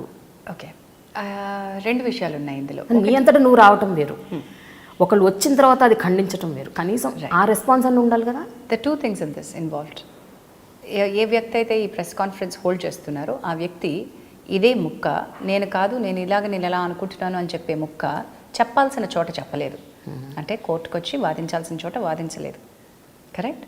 బ్యాటిల్ నాతో జరగాలి, నాతో ఎంచుకోలేదు అతను. అక్కడ మాట్లాడాల్సిన ఆ విషయాలు మీడియాని ఎంచుకున్నాడు, కేవలం జనానికి చెప్పాలి అనుకున్నాడు. ఇక్కడ ఈ మీడియా కానీ, విన్న జనం కానీ, ఉన్నటువంటి పబ్లిక్లో ఉన్న ఒపీనియన్స్ కానీ నన్ను ఈ ఇష్యూని ఏమన్నా సాల్వ్ చేయగలవా? అవి వాళ్ళకి కావాల్సింది కేవలం ఒక ఇంట్రెస్ట్ జనరేట్ చేయడం, సెన్సేషనలిజం తెచ్చుకోవడం, టీఆర్పీలో లేకపోతే వాళ్ళకి కావాల్సిన రేటింగ్స్లో తెచ్చుకోవడం. అలాంటప్పుడు నాకు అక్కడ లాభం ఏంటి? నేను అది కౌంటర్ చేసినా వాళ్ళకి నేను. కానీ కోర్టులో 4 గోడల మధ్య జరిగిన ఒక ఏదైతే డిస్కషన్ ఉంటుందో, హియరింగ్ ఉంటుందో, అది జనాలకు అవసరం లేదు. జనానికి ఏం కావాలి? మాట్లాడరు. జనానికి ఏం కావాలి? The damage should what has to happen has happened.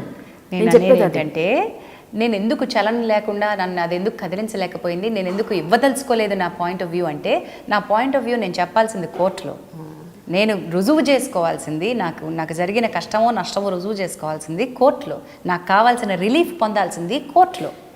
నేను ఇక్కడ చేసే లాభం ఏంటి? So I don't want to talk about it here in public. నాకెవరూ సాయం చేయరు అని తెలిసిన దగ్గర నేను ఎందుకు చేస్తాను? పైగా వీళ్ళు వాడుకుంటారు, తోడేళ్లలాగా మింగేస్తారు అనుకున్నప్పుడు, వీళ్ళు దీన్ని నాకు పుండుని మళ్ళీ రేపుతారు అనుకున్నప్పుడు నేను ఎందుకు వస్తానమ్మా? ఆదాయాలు ముజే మారలాగా నాకు అవసరం లేదు. Secondly, one should understand that ఇక్కడ జరిగిన విషయం అంతా కూడా ఏ వ్యక్తి అయితే బయట మాట్లాడడానికి ఇష్టపడ్డారో వాటిని నేనేం ఖండించదలుచుకోలేదు అసలు. అతను అక్కడికి వస్తే ఖండించుండేదాన్ని. Okay, I don't want to, there is no point in talking about it. ఈ జనం మర్చిపోలే, వాళ్ళకి తెలియాల్సింది ఎంత, వాళ్ళకి ఎందుకు తెలియాలి? వాళ్ళకి తెలియాల్సింది ఏంటంటే Jhansi is going through a divorce, so and సోకి వైఫ్గా ఇప్పటి వరకు ఉన్న ఈవిడ ఇప్పుడు ఈయన వైఫ్ కాదు, అంతే కదక్క తెలియాలి. అంతకంటే ఇంకేం తెలియాలి వాళ్ళకి? ఇంకా అది అక్కర్లేదు వాళ్ళకి. ఆ మధ్యలో ఏమేం జరిగింది, ఏమేం గొడవలు అయ్యాయి, ఎంత ఝాన్సీ బాధపడింది, ఎంత ఏడ్చింది, ఎంత ఫైట్ చేసింది, ఇది ఇంపార్టెంట్. నేను ఏడవలేదు, నేను అక్కడ భుజం కోరలేదు, నాకు ఖర్చీఫ్లు వద్దు, వాళ్ళు ఇచ్చే ఖర్చీఫ్లు వాళ్ళ కోసం అట్టుపెట్టి ఎవరి జీవితాల్లో వాళ్ళకి కావాల్సినంత ఉప్పు కారం కన్నీళ్ళు అన్నీ ఉన్నాయి, వాళ్ళు ఉప్పు తుడుచుకోవడానికి వాళ్ళ ఖర్చీఫ్లు ఉపయోగపడితే చాలు. I don't want anybody. So that's why I choose not to talk about it. ఇప్పుడు కూడా నేను నాకు తెలిసి ఎవరి దగ్గర కూడా నేను ఎదుర్కొన్న కష్టాలు చెప్పలేదమ్మా. ఎందుకు చెప్పాలి? ఝాన్సీ, కానీ వాజ్ ఇట్ ట్రామాటిక్? అంటే ఓకే, నువ్వు రెస్పాండ్ అవ్వలేదు, రియాక్ట్ అవ్వలేదు అంటే అలా అంటలేదు నేను. నువ్వు రెస్పాండ్ అవ్వలేదు, నేను చెప్తాను. రెస్పాండ్ రియాక్ట్ అవ్వకపోవడానికి నువ్వు కారణం చెప్పావు, నాకు ఇష్టం లేదు, I don't want to talk. It's not my battle. But within 4 walls in your house when you are sleeping with your child ఒక కైండ్ ఆఫ్ ఇమోషనల్ ఇది ఉంటుంది కదా, why am I going through all this nonsense అని. లేదు, ఎందుకంటే if I don't go through all this nonsense, నేను అనుకున్న నా స్వతంత్రం నాకు రాదు. ఏ హ్యాపీనెస్ అయితే నాకు కావాలనుకుంటున్నానో అది యుద్ధం చేస్తే తప్ప రాదు అనే క్లారిటీ నాకు మొదటి నుంచి ఉంది.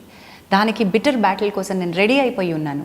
ఇంతకంటే హారబుల్ ఏమన్నా వచ్చినా కూడా పర్వాలేదు అనేటువంటి దానిలో ఉన్నాను. కాబట్టి నేను ఎప్పటికప్పుడు అల్టిమేట్ లక్ష్యం, అంతిమ లక్ష్యం వైపు చూస్తున్నాను. కాబట్టి నాకేం ఇబ్బంది అనిపించలే.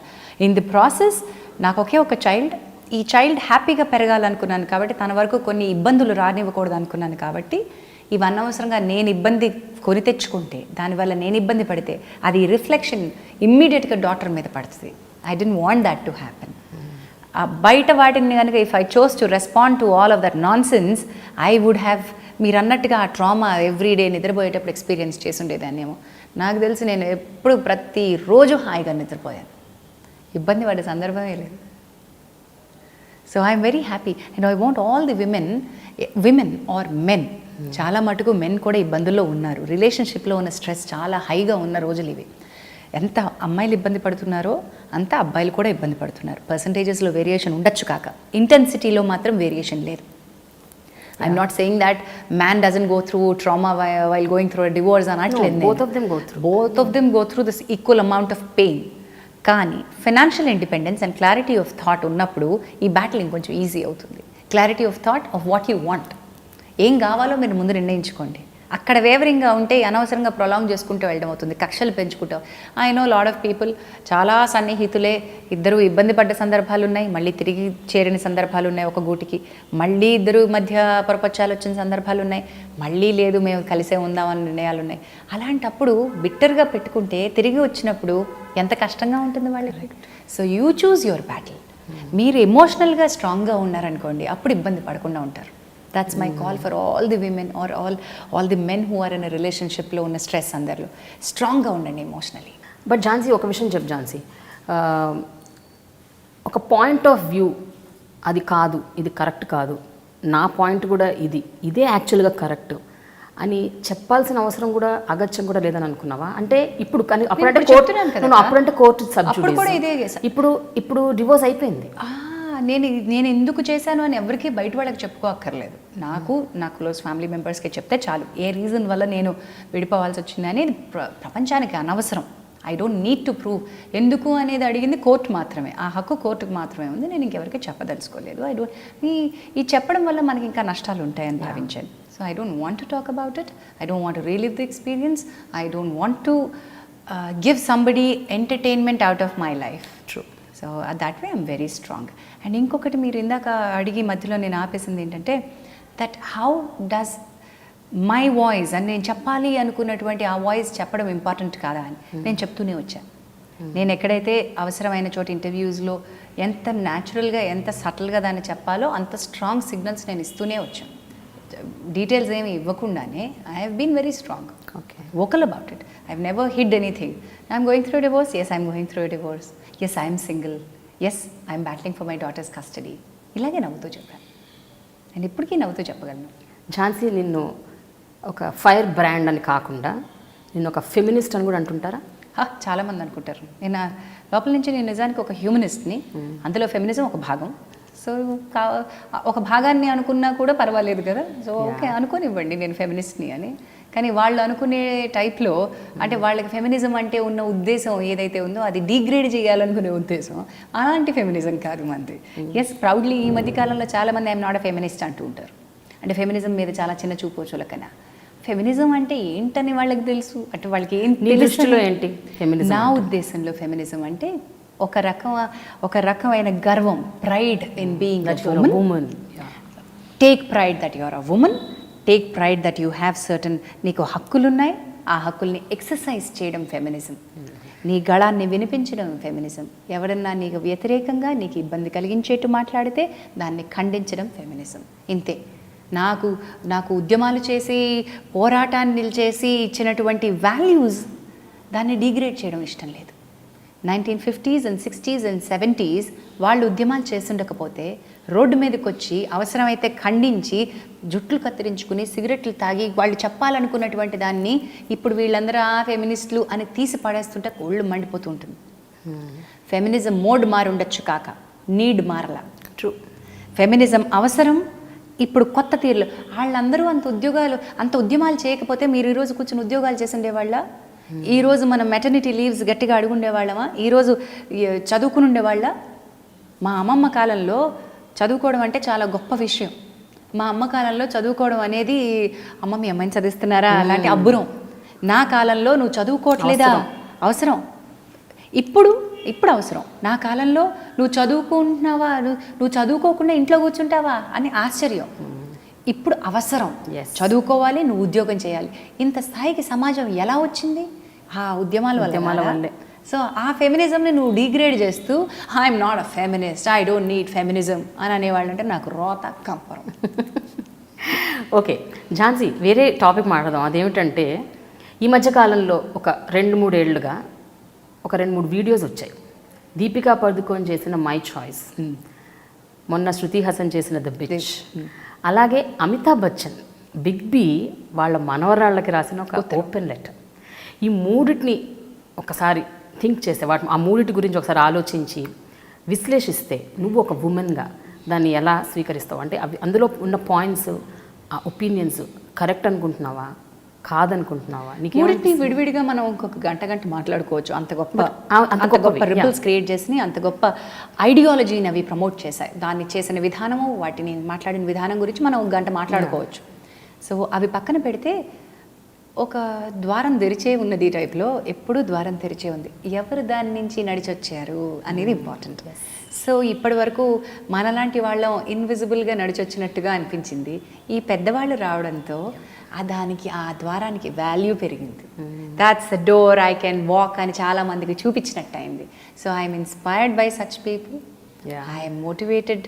బిగ్ బి ఆయన చేసిన ఒక ప్రయత్నం వాళ్ళ మనవరాళ్ళకి మాత్రమే కాదు, ఎంతోమంది అమ్మాయిలు, చాలామంది అమ్మాయిలకి.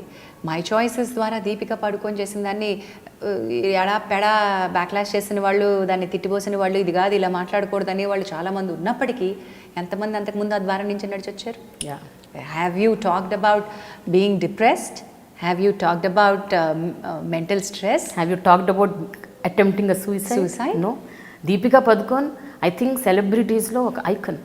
ఆమె బయటకు వచ్చి అంటే ఈ పాయింట్ మాట్లాడడంలో లెట్ మీ టాక్ అబౌట్ చనిపోయాడు, మన మధ్యలో లేడు ఉదయ్ కిరణ్. నా షోలోనే నేను 2 సార్లు ఉదయ్ కిరణ్ గారిని రమ్మన్నాను. నాకు చాలా బాధాకరమైన విషయం ఏంటంటే టెండెన్సీ ఉండి రిపీటెడ్గా మళ్ళీ ఆ ప్రయత్నాలు చేస్తూ దాన్ని యాక్సెప్ట్ చేసి this is what I had gone through, I don't want anybody to go through this అని చెప్పినటువంటి వ్యక్తి అల్టిమేట్లీ మళ్ళీ అదే డిప్రెషన్కి, సూసైడ్కి బలైపోయాడు. అది ఇంకా అన్ఫార్చునేట్లీ ఎవరు ఏమీ చేయలేని విషయం. కానీ మన దగ్గర కూడా ఉన్నారు ఐకాన్స్. దాన్ని చెప్పాల్సిన తీరులో మేము చెప్పలేకపోయామని బాధపడుతూ ఉంటాం. ఈరోజు life lost, precious life lost because we do not talk about it enough. Deepika has started to talk about it in a bigger and broader way. అందుకే ఇట్స్ వెల్కమ్. చాలామంది మాట్లాడాలి ఇలాగా. మన జీవితంలో చాలా ఉన్నాయి. కంగనా రనౌత్ యాసిడ్ అటాక్స్ గురించి మాట్లాడండి, first women from celebrities. Shahrukh Khan embracing the acid victims. Yes. So ఇలాంటివన్నీ చేసినప్పుడు మనం చాలా ప్లథోరా ఆఫ్ ఇష్యూస్ని ఓపెన్ చేసిన వాళ్ళం అవుతాం. That is what we need. Talk about colour, talk about prejudice, talk about racism, talk about కుల వివక్ష, టాక్ అబౌట్ చాలా ప్రెజుడిసెస్ ఉన్నాయి మనం మాట్లాడాలి. ఇంకా మనం దుమ్ము దులపడం మొదలుపెట్టింది ఇప్పుడిప్పుడే. అది దుమ్ము కాదు, దాని కింద ఉన్నది చెత్త చెదారం అని అర్థమయ్యే రోజుకి మనం అందరం సిగ్గుతో తలదించుకుంటాం. ఆమీర్ ఖాన్ మొదలుపెట్టారు సత్యమేవ జయతేలో. ఇంకా రాబోయే రోజులు ఇంకా చాలామంది ఇలాంటివి చేయాలి. నా పవర్ సరిపోదు, నేను మాట్లాడుతూనే ఉంటాను. నాకు వీలైనన్ని ప్లాట్ఫామ్స్ మీద నేను మాట్లాడుతూనే ఉంటా, నాకు వీలైనన్ని తీరుగా నేను ఖండిస్తూనే ఉంటా. But that's not enough. నా శక్తి ఎంతో అంతవరకే వెళ్తుంది. బట్ బాణం విసిరితే దాన్ని ఎంత విసిరావో ఎంత రేంజ్కే వెళ్తుంది కదా, అలాగా. బట్ విమెన్ వాయిస్ ఏదైతే ఉందో ఇప్పుడు నువ్వు చేస్తుంది ఇంత స్ట్రాంగ్గా నేను ఇంతే, నేను ఇలాగే చేస్తాను, నేను ఇలాగే ఉంటాను, this is how I am అని ఇంత స్ట్రాంగ్గా ఒక ఉమెన్ వాయిస్ బయటకు వస్తే దాన్ని స్వీకరించే సత్తా మగవాళ్ళలో ఉంది అని మీరు అనుకుంటున్నారా? మగవాళ్ళలోనే కదా, ఆడవాళ్ళల్లో కూడా లేదు. వాళ్ళు రెడీగా ఉంటారు, స్త్రీకి స్త్రీయే శత్రువు, స్త్రీకి స్త్రీయే ద్వేషి అని చెప్పడానికి మగవాళ్ళే కాదు, ఆడవాళ్ళు కూడా ఉన్నారు. అది మళ్ళీ పేట్రియార్కీలో వాళ్ళు కూడా ఒక భాగమే. స్త్రీలు కూడా ఆ పేట్రియార్కీ పెంచబడ్డటువంటి వస్తువులే. కాబట్టి చాలా ఇట్స్ మైండ్ సెట్. జెండర్ లేదు అక్కడ, స్త్రీయా పురుషుడా లేదు. It's a mind set that we have cultivated all these years. So for me I don't think it's very interesting issue చెప్తాను నేనైతే. I don't think I shared this with you ever. చాలా గొప్ప ఒక cinema వ్యక్తి, పెద్దగా పేరు లేని కానీ చాలా గొప్ప భావాలు ఉన్నాయి, నేను చాలా గొప్పవాడిని అని చెప్పుకునే ఒక సినిమా వ్యక్తి, పెద్ద పేరు లేదు, ఇంకా సెక్యూరిటీ ఇష్యూస్లోనే కొట్టుమిట్టాడుతున్న వ్యక్తి. కలిసి ఫ్లైట్లో ట్రావెల్ చేయడం జరిగింది. ఒక ఈవెంట్ పూర్తయిన తర్వాత పక్క సీట్లు వచ్చాయి, కన్వర్జేషన్ నడవాలి కదా. 45 నిమిషాల ఫ్లైట్లో నాకు ఫెమినిస్టులు అంటే మంట, మీకేమైనా మంట కాలిందా అని అడిగారు. మొదలు పెట్టాడు కన్వర్జేషన్. నేను నవ్వు ఊరుకున్నాను. I know this is not a battle that I need to do at this point. ఈ మనిషిని నేను ఫెమినిస్ట్ని, అందువల్ల నువ్వు ద్వేషిస్తున్నావు, నువ్వు నన్ను మెచ్చుకోవాలి, నేను ఇంత గొప్ప అని చెప్పుకునే అంత టైం కాదు అక్కడ. ఎందుకండి అని అడిగాను, అంతే. That's it. వెళ్ళగక్కేశారు కక్ష, కోపం. అవునండి, కరెక్టేనండి, వాళ్ళు బట్టలు ఇలా వేసుకుంటారు, వాళ్ళు అలా వేసుకుంటారు, ఫెమినిస్టులు కాని వాళ్ళు కూడా అలాగే వేసుకుంటారండి. చిన్నవి చాలా జరిగాయి ఇలాంటివి. నేను ఫెమినిస్ట్ని అనుకున్న తర్వాత నన్ను స్నబ్ చేయడానికి చాలా రకాల ప్రయత్నాలు జరుగుతూ ఉంటాయి. నాతో వాదించడానికి చాలామంది బయలుదేరుతూ ఉంటారు. వాదనలో పసం ఉంటే నేను ఇంట్రెస్టింగ్గా వాదిస్తాను, లేదు అనుకుంటే గాలి తీసి పడేస్తాను, అంతే. ఒక సర్కాజము, ఒక సెటైరో వేసి ఒక చిన్న సూదితోటి, ఎందుకంటే అక్కడ విషయం లేదుగా, ఒట్టి గాలేగా, తీసి పడేస్తారు. అదే నిజంగా కనుక వెయిట్ ఉంటే అక్కడ సూదితో కాదు గుణపంతో తీయాల్సి వస్తుంది. దానికి కావాల్సినవి అప్పుడు తెచ్చుకుంటాం అనమాట. సో సూది కావాలా గుణపం కావాలా డిసైడ్ చేసుకోవడం నా దగ్గర ఉంది. అన్నిటికీ గుణపం తీసుకుని బయలుదేరితే నన్ను ఏమంటారు, రాణి ఝాన్సీ లక్ష్మీబాయిలాగా ప్రతిదానికి యుద్ధం అక్కర్లేదు. పేరు ఝాన్సీ కదా. చాలా director Harish Shankar interesting discussions జరుగుతాయి. చాలా అంటే వర్త్ అండ్ వాల్యూ ఉన్న వాళ్ళతో మాట్లాడితే మనకి జరిగేటువంటి ఇంట్రెస్టింగ్ డిస్కషన్స్, అప్పుడు ఐడియాలజీ మార్పు, అలాంటి వాళ్ళతో మనకు డిస్కస్ చేసామనుకోండి, వాళ్ళ ఐడియాలజీ మనం మార్చగలిగామనుకోండి, లార్జర్ క్రౌడ్కి బెనిఫిట్ వస్తుంది. కరెక్ట్. అలాంటిది ఏమైనా జరిగిందా? జరిగింది. సంపత్ నందియా? ఎస్. ఏమైనా షేర్ చేసుకోగలుగుతారా ఇన్సిడెంట్? షూర్. చాలాసార్లు చెప్పాను, Sampath and me are still good friends. Sampath తోటి తర్వాత కూడా చాలా మంచి ర్యాపో ఉంది. And I have worked with him. Racha సినిమాలో కూడా మంచి క్యారెక్టర్ ఇచ్చారు, అయినా ఎంకరేజ్ చేశారు. But Sampath being a very young boy, తన ఒక ఐడియాలజీ తోటి ముందుకు వస్తూ మంచి సినిమా చేశాడు. ఏమైంది ఈవేళ తన ఫస్ట్ సినిమా. అందులో నేను ఒక అత్త క్యారెక్టర్ ప్లే చేశాను. దానికి అన్న పదాన్ని ఉపయోగించారు నన్ను సంబోధిస్తూ. ఒక క్యారెక్టర్ దానికి పెళ్లిగా లేదు కదా అనేటువంటి ఒక పదప్రయోగం చేశారు. అది నేను చాలా అఫెన్సివ్గా తీసుకుంటాను. అంటే ఎవరైనా సరే ఒక స్త్రీని దాన్ని అన్నారు అంటే అది నపుంసకలింగం. గోడ అది, మెట్లు దానికి కదా, అది స్త్రీ కాదు. ఇదే విషయం నేను చెప్పి, అతడు ఆమె అది, ఆమెని అది అనకూడదండి అన్నాను.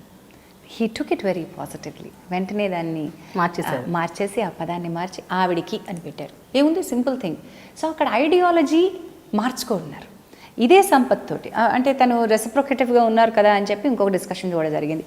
అదే సినిమాలో ఆల్మోస్ట్ క్లైమాక్స్కి వచ్చినప్పుడు ఇంకొక ఫీమేల్ క్యారెక్టర్ వచ్చి, నువ్వు ఇక పెళ్లి కాలేదు కాబట్టి నువ్వు మిగతా వాళ్ళందరి పెళ్ళిళ్ళు నాశనం చేస్తున్నావు, you are a family breaker because you are a single woman అనే ఒక డైలాగ్ ఉంటుంది. నేను I said, because I'm portraying this character, that doesn't mean that I'm giving a chance మిగతా సింగిల్ విమెన్ అందరూ ఫ్యామిలీ బ్రేకర్స్ అనే ఒక గొప్ప సంకేతాన్ని నేను బయటికి ఇస్తున్నట్టండి.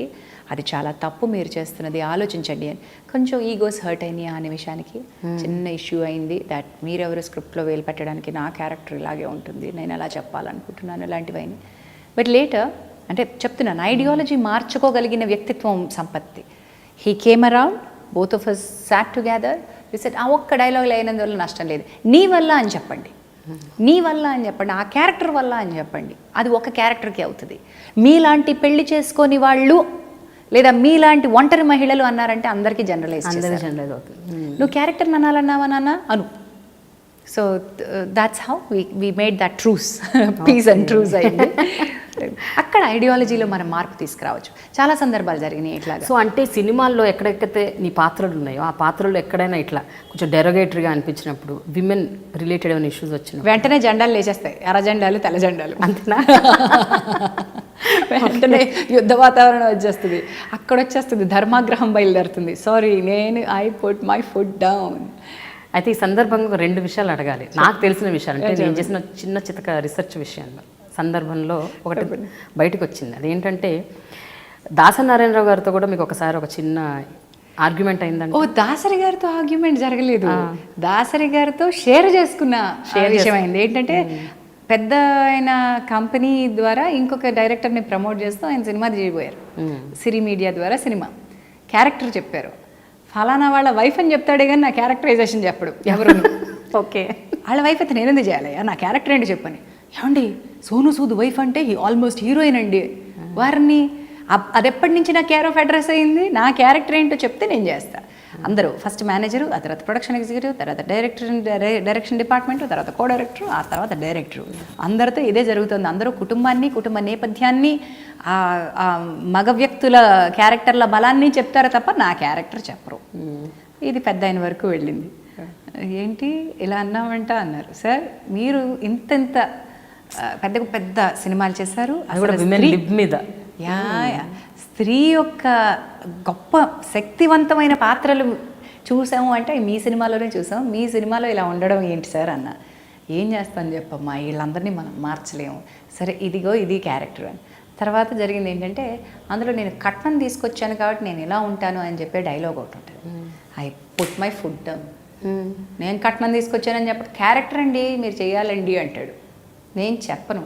కట్నం అనేది అది ఇల్లీగల్ టర్మ్, మన చట్ట ప్రకారం దాన్ని నిషేధించాం, అది తప్పు, చట్టరీత్యా నేరం. అది నేను ఎందుకు చెప్పాలి? ఏమన్నా నువ్వు వరకట్న బాధితురాలి మీద సినిమా తీస్తున్నావా నేను చెప్పడానికి? కామెడీకి వాడుకుంటావా నువ్వు కట్నాన్ని? పెద్ద గొడవ అయిపోయింది. అండ్ అప్పటికే వీళ్ళందరికీ తెలుసు దాసరి గారితో ఈ విమెన్స్ లిబ్ గురించి, స్త్రీ యొక్క గట్టిదనం గురించి మనం మాట్లాడున్నామని. గబుక్కుని దాన్ని మార్చి ఇల్లరికం అన్న మాట వేసుకుని, ఓకే, డబ్బులు తీసుకుని ఇల్లరికం అనే దానికి మార్చామన్నమాట. కొన్ని అక్క తెలియకుండానే కట్నం అన్న పదం కానివ్వండి, నీకు ఒళ్ళు మండి యాసిడ్ బస్తా అన్నవి చాలా తేలిగ్గా అనేస్తాయి హీరోలు. అవి తెలియకుండా రిపర్కషన్స్ చాలా ఉంటాయి. చాలా చాలా చాలా మంది హీరోలు నువ్వెంతే నీ మొహం చూసుకుని పొగరు యాసిడ్ బస్తా అన్న సందర్భాలు ఉన్నాయి. ఇది చాలా ఒక క్రైమ్ యొక్క తీవ్రతను తగ్గించే ప్రయత్నం. అది చేయకూడదు, అది సరదా కాకూడదు. స్వప్నిక ప్రణీత ఇన్సిడెంట్ జరిగిన తర్వాత ఆ పిల్లల మీద యాసిడ్ దాడి ప్రేమ పేరుతో జరిగిందా, విద్వేషంతో జరిగిందా, ప్రాక్టీస్ చేసి జరిగిందా, ఇవన్నీ పక్కన పెట్టండి. ఒక అమ్మాయి బలైపోతే రెండో అమ్మాయి జీవితం ఆ ప్రేమతో సంబంధం లేకపోయినా ఆ అమ్మాయి జీవితాన్ని ఆ మచ్చలతోటి ఆ బాధతోటి జీవిస్తూ ఉంటే వాళ్ళిద్దరిని కాల్చి చంపేసిన తర్వాత కూడా, అంటే ఒక ఎన్కౌంటర్ జరిగిన తర్వాత చాలామందికి సంతృప్తిగా అనిపించింది. Of course let's not go in to the details of is that a good way to end that solution, అది కాదు, అది చాలా పెద్దది. బట్ ఎంతమంది తర్వాత అమ్మాయిలు యాసిడ్ దాడికి బలైపోయారు. ఆ తర్వాత కూడా పడ్డారు. 17 ఇన్సిడెంట్స్ ఇన్ దట్ 1 year. 17 మంది అమ్మాయిలు యాసిడ్ దాడికి గురయ్యారు. అంటే 1 ఇన్సిడెంట్ ట్రిగర్ చేయలేదా? అందరికీ యాసిడ్ అనేది ఒక వెపన్గా మన మీడియా చేసినటువంటి దాన్ని వక్రీకరణ, దాన్ని చూపించినటువంటి విధానం, కొంతమంది అయితే దాన్ని ఇలా ప్రాక్టీస్ చేశాడు అని చెప్పి దాన్ని మళ్ళీ నటించి చూపించడం, రియాలిటీ షోలా చేసి చూపించడం, దీని గురించి మాట్లాడిన తర్వాత అది డిటరెంట్గా ఉండాలి. వాళ్ళిద్దరూ చచ్చిపోయారు అన్న తర్వాత అది డిటరెంట్గా ఉండాలి. But what happened? We've seen 17 more acid attacks. Crime keeps on happening. Nirbhaya తర్వాత కూడా ఎన్ని జరగలేదు, అలాంటి తరహాలో ఎన్ని జరగలేదు. సో నేను అనేది ఏంటంటే, నువ్వు జరిగిన దానివల్ల, నేను చెప్పిన దానివల్ల ఎంతమంది మారుతారండి అంటే ఒక్కడు చేసినా చాలు. సో మనం చెప్పే మంచి ఒక్కడు వినకపోయినా చాలు. మంచి సైలెంట్గా ఉంటుంది ఇప్పుడు. కరెక్ట్ కదా? మంచి 1000 మంది విన్నే అలా ఉంటారు. అవును కదా, మనం చేసేది కరెక్టే అనేది వాళ్ళ లోపల ఉంటుంది అంతే. That's my philosophy. అయితే ఝాన్సీ, ఇంకో విషయం, ఆర్ నారాయణమూర్తితో కూడా ఏదో గొడవ అయిందంట నీకు? ఆర్ నారాయణమూర్తి గారితో ఎస్ ఎస్ ఒకే ఒక వ్యక్తి ఏమో బర్నింగ్ బ్రిడ్జెస్ లేవని చెప్పాను కదా, అబద్ధమేమో అయితే ఇది ఉంది, ఒకటి ఉంది ఒక కరెక్ట్ చాలా ఆ సినిమా నేను కంప్లీట్ చేయకుండా వాకౌట్ చేసిన సందర్భం అది కూడా ఉంది. నేను సినిమా నుంచి బయటకు నేను చేయను అని సినిమాలో ఉన్నావా లేదా? ఉన్నా. సగం సినిమా చేసిన తర్వాత ఆయనకి నా ప్రవర్తన నచ్చలేదంట. అంటే సెట్లో కూర్చొని సరదాగా నవ్వుకోవడం మాట్లాడుకోవడం నచ్చలేదంట. ఆర్ నారాయణమూర్తి అలా అంటారా? అన్నారు మరి నన్ను.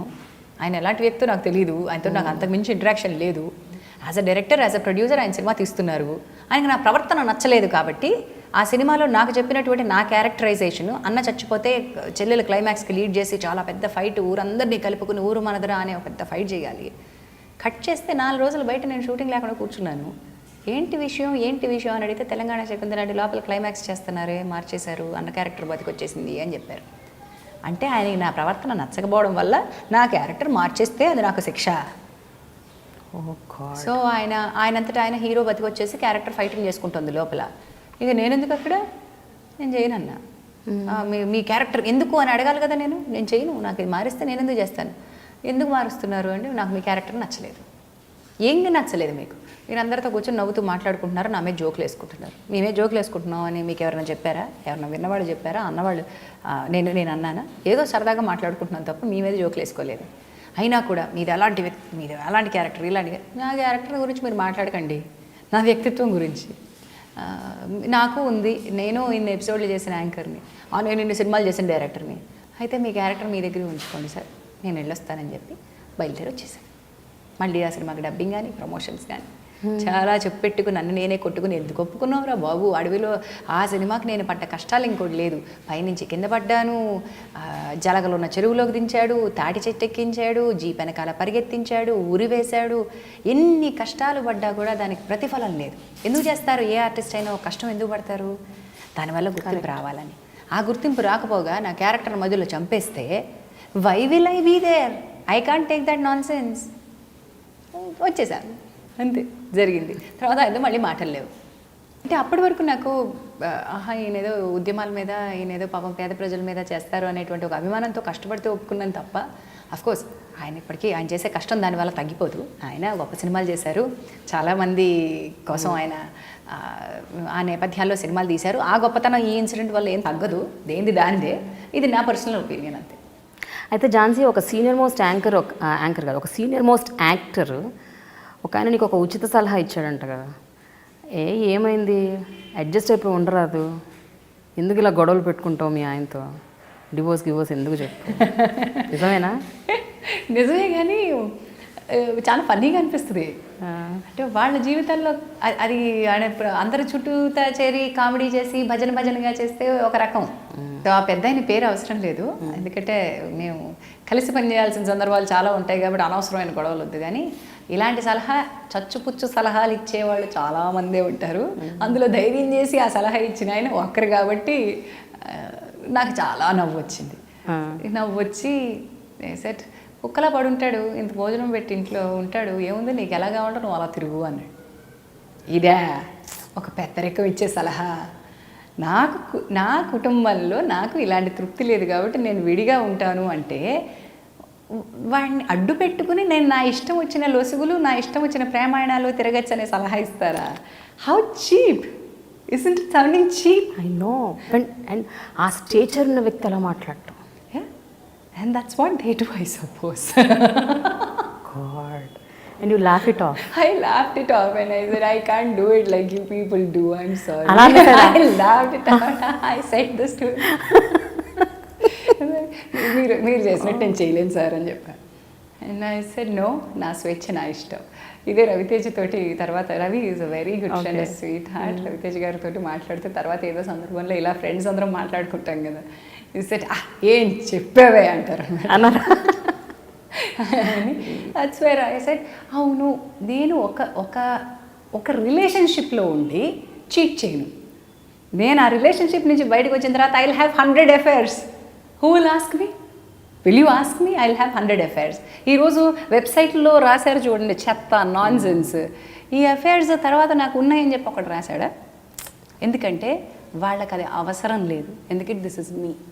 Yeah that's me. నిజంగా కనుక నాకు ఎవరన్నా ఉండుంటే ఆర్ నిజంగానే if I'm in relationship that is not sensation for them. If I'm in relationship already married relationship and I have an affair, అప్పుడు sensation. అది సెన్సేషన్. సో ఇప్పుడు నాకు దాస్య శృంఖలాలు లేవు, నన్ను ఎవడు కట్టిపడేయలేదు, నేను ఎక్కడ పోతే ఏంటి, నేను ఫ్రీ బర్డ్ని, నా ఇష్టం కదా. అప్పుడు నీ గురించి ఎవరు రాయరు, నా గురించి ఎవరు రాయరు. You know more a celebrity, sensational celebrity. I don't give sensation to anybody. I don't want people to celebrate my flaws. Yeah నా వెనకాల ఉండేవాడు. అయితే సమాజ పోకడలని, సొసైటల్ నార్మ్స్ అంటారు కదా, సొసైటీకి నువ్వు ఎంత ఇంపార్టెన్స్ ఇస్తావు? సొసైటీ నీ గురించి ఏమన్నా అనుకుంటే, లేకపోతే ఇప్పుడు సొసైటీ ఎక్కువగా ఫేస్బుక్లు, ట్విట్టర్లు, లేకపోతే వాట్సాప్లు, సోషల్ మీడియాలో ఎక్కువ సొసైటీ ఉంది కాబట్టి అడుగుతున్నాను. సో వాళ్ళ ఒపీనియన్స్ అక్కడ సోషల్ మీడియాలో సొసైటీ గురించి నేను ఎక్కువ మాట్లాడదలుచుకోలేదు. ఎందుకంటే బయట ఉన్న సొసైటీ సోషల్ మీడియా కంటే చాలా పెద్ద సొసైటీ. సోషల్ మీడియాలో కనిపించేటువంటి కొన్ని లక్షల మంది ఎంటైర్ సొసైటీని రిప్రజెంట్ చేయరు. విజిబుల్ సొసైటీ లేదు, అక్కడ విజిబుల్ సొసైటీ అంతే, అక్కడే. మిగతా అంతా విజిబుల్ సొసైటీ ఇక్కడే ఉన్నారు, వాళ్ళు మనకి తెలియకుండా మాట్లాడుకుంటూ ఉంటారు. సో ఆ క్లారిటీ నాకు ఉంది కాబట్టి అది ఎస్టాబ్లిష్ చేసేసాను ఆ ఫ్యాక్ట్ ముందు. ఈ సొసైటల్ నార్మ్స్ ఏవైతే ఉంటాయో వాటిని పూర్తిగా నేను ఏకీభవించాను. కొన్ని మన కంఫర్ట్ కోసం మనం పెట్టుకున్నాం, ఇంకొన్ని సమాజం అవకతవకలకి, అక్రమ పోకళ్ళకి పోకుండా మనని మనం నియంత్రించుకోవడానికి కొన్ని పెట్టుకున్నాం. అవి అవసరమే. లేకపోతే ఇప్పుడు ఈ బహుభార్యత్వం లాంటివి వచ్చినందువల్ల ఎవడు పడితే వాడు అసలు ఒక సిస్టమ్ అంటూ లేకుండా ఉంది అనుకుంటే దానివల్ల జరిగే నష్టాలు ఉంటాయి. లేకపోతే చాలా తేలిగ్గా ఉండేటువంటి డివోర్సులు కనుక వచ్చేస్తే, ఇంత ప్రాసెస్ లేకుండా, ఇంత ప్రక్రియ లేకుండా, because I had to go through a very difficult divorce and I value and I respect that. ఆ ప్రాసెస్ జరగాలి. అది మతం కానివ్వండి, లేకపోతే చట్టం కానివ్వండి, తేలిగ్గా కనుక డివోర్స్ ఇచ్చేసింది అనుకోండి, నష్టపోవడాలు ఎక్కువగా జరుగుతాయి. సో సొసైటల్ నార్మ్స్కి కొంత గౌరవం ఇస్తూనే, అది అవసరం అనుకుంటూనే, కొన్ని అన్నెసెసరీవి కూడా ఉన్నాయి, కొన్ని డిస్క్రిమినేటివ్ నార్మ్స్ ఉన్నాయి. వాటిని ఎప్పుడు ప్రశ్నిస్తూనే ఉంటాను. కానీ ఆ డిస్క్రిమినేటివ్ నార్మ్స్ నన్ను, నా పర్సనాలిటీని ఎఫెక్ట్ కానివ్వకుండా చూసుకునేంత బ్యాలెన్స్, ఆ పరిణతి నాకుంది. అండ్ కొన్ని అవసరం. ఇప్పుడు లివింగ్ ఇన్ రిలేషన్షిప్స్ చాలా చాలా చూస్తున్నాం మనం. Together but we don't have a marriage అనే రిలేషన్షిప్ చూస్తున్నాం. దాని మీద నాకు గౌరవం ఉంది. ఎందుకంటే అది ఈక్వల్ టు మ్యారేజే, కానీ అక్కడ మ్యారేజ్ అంత స్ట్రాంగ్ బాండ్ ఉంది, కానీ విజిబుల్గా మ్యారేజ్ అనే టై లేదు. కానీ అది విచ్చలవిడితనాన్ని ప్రమోట్ చేయదు. దానిలో కూడా కొన్ని రూల్స్ అండ్ రెగ్యులేషన్స్ ఉన్నాయి, ఎవరికి వాళ్ళు పెట్టుకున్నది. ఆ స్వీయ నియంత్రణ సమాజం ఇచ్చినటువంటి దానికంటే చాలా గొప్పది. I do believe in that. ఆ స్వీయ నియంత్రణ ఉన్నంత వరకు you are loyal to your partner. ఎంతమంది దుప్పట్లో ముసుగేసుకుని సమాజం కోసం వీళ్ళేమో ఒక దగ్గర ఉంటారు, సమాజం కోసం పెళ్లి చేసుకుని ఉన్నారు, కానీ బయట వేషాలు వేసే వాళ్ళు ఎంతమంది లేరు. సో పెళ్ళి is not a license for being good. అలా అని పెళ్ళి లేకపోవడం, లివింగ్ టుగెదర్ రిలేషన్షిప్స్లో ఒక కమిట్మెంట్, ఒక సీరియస్నెస్ లేదు అనడం హంబక్. సో ఎక్కడిదక్కడ ఉన్నాయి. ఏ కొత్త తీరు వచ్చినా, సమాజంలో ఒక కొత్త పోకడ వచ్చినా కూడా దానికి కావాల్సినటువంటి రెగ్యులేషన్స్ అది నిలబెట్టుకుని, అది ఇన్నాళ్ళు ఉంది అంటే కొన్ని రెగ్యులేషన్స్తోనే వచ్చింది అది. అండ్ కొన్ని వెళ్ళిపోతూనే ఉంటాయి వెనక్కి. ఇప్పుడు విడో రీమ్యారేజ్ అనేది ఎందుకు బతకలా, విడో రీమ్యారేజ్ చేసుకోకూడదు అనేటువంటి ఒక కాన్సెప్ట్ ఎందుకు బతకలా? Because society is growing and it's growing and evolving. అది అవసరం లేదని మన సొసైటీ డిసైడ్ చేసింది కాబట్టి దాన్ని వదిలేసాం. ఇప్పుడు విడో రీమ్యారేజ్ ఎవరైనా చేసుకుంటే, డివోర్సీ రీమ్యారేజ్ చేసుకుంటే ఈరోజు అది కొత్త విషయం కాదే. అసలు డివోర్స్ అనేది ఒక భయంకరమైన విషయం. So we're moving towards more civilized, to be a more civilized society. అందుకనే యాక్సెప్ట్ చేద్దాం కొత్త వాటిని కూడా. సో ఝాన్సీ, 8 years డివోర్స్ పీరియడ్లో కోర్టుకు చాలా సందర్భాల్లో వెళ్ళావు. కానీ నాకు తెలిసింది ఏంటంటే, కోర్టు ప్రాంగణంలో ఎప్పుడు కూడా నువ్వు ఒక బాధగా కూర్చోవటం, చాలా దీనంగా కూర్చోవటం, అలాంటిది ఏమీ జరగకపోగా చాలా ఒక స్మైలింగ్ ఫేస్తో కూర్చొని అక్కడ ఉన్న వాళ్ళందరినీ చాలా హ్యాపీగా, ప్రశాంతంగా నవ్వుకుంటూ పలకరించేదాన్ని. అసలు ఇదేం టెండెన్సీ మా అమ్మగారి దగ్గర నుంచి వచ్చింది. మేము ఎప్పుడు అనుకుంటూ ఉండేవాళ్ళం, అంటే మనకున్న కష్టం కంటే చాలామంది సమాజంలో పెద్ద పెద్ద కష్టాలని, court is always very dark, gloomy, చాలా దుఃఖం, బాధ అన్నీ కలిపి, కసి, కోపం, ద్వేషం అన్నీ ఉంటాయి అబ్బా అక్కడ. సో అది చాలా బరువుగా ఉండేది అట్మాస్ఫియర్ అంతా. మేము వెళ్ళి చూసి కోర్ట్ హాల్లో ఉన్నంత నాకు స్తబ్దత, అంటే అరుపులు కేకలు ఉంటాయి, బట్ ఒక స్తబ్దత ఉంటుంది ఎక్కడో.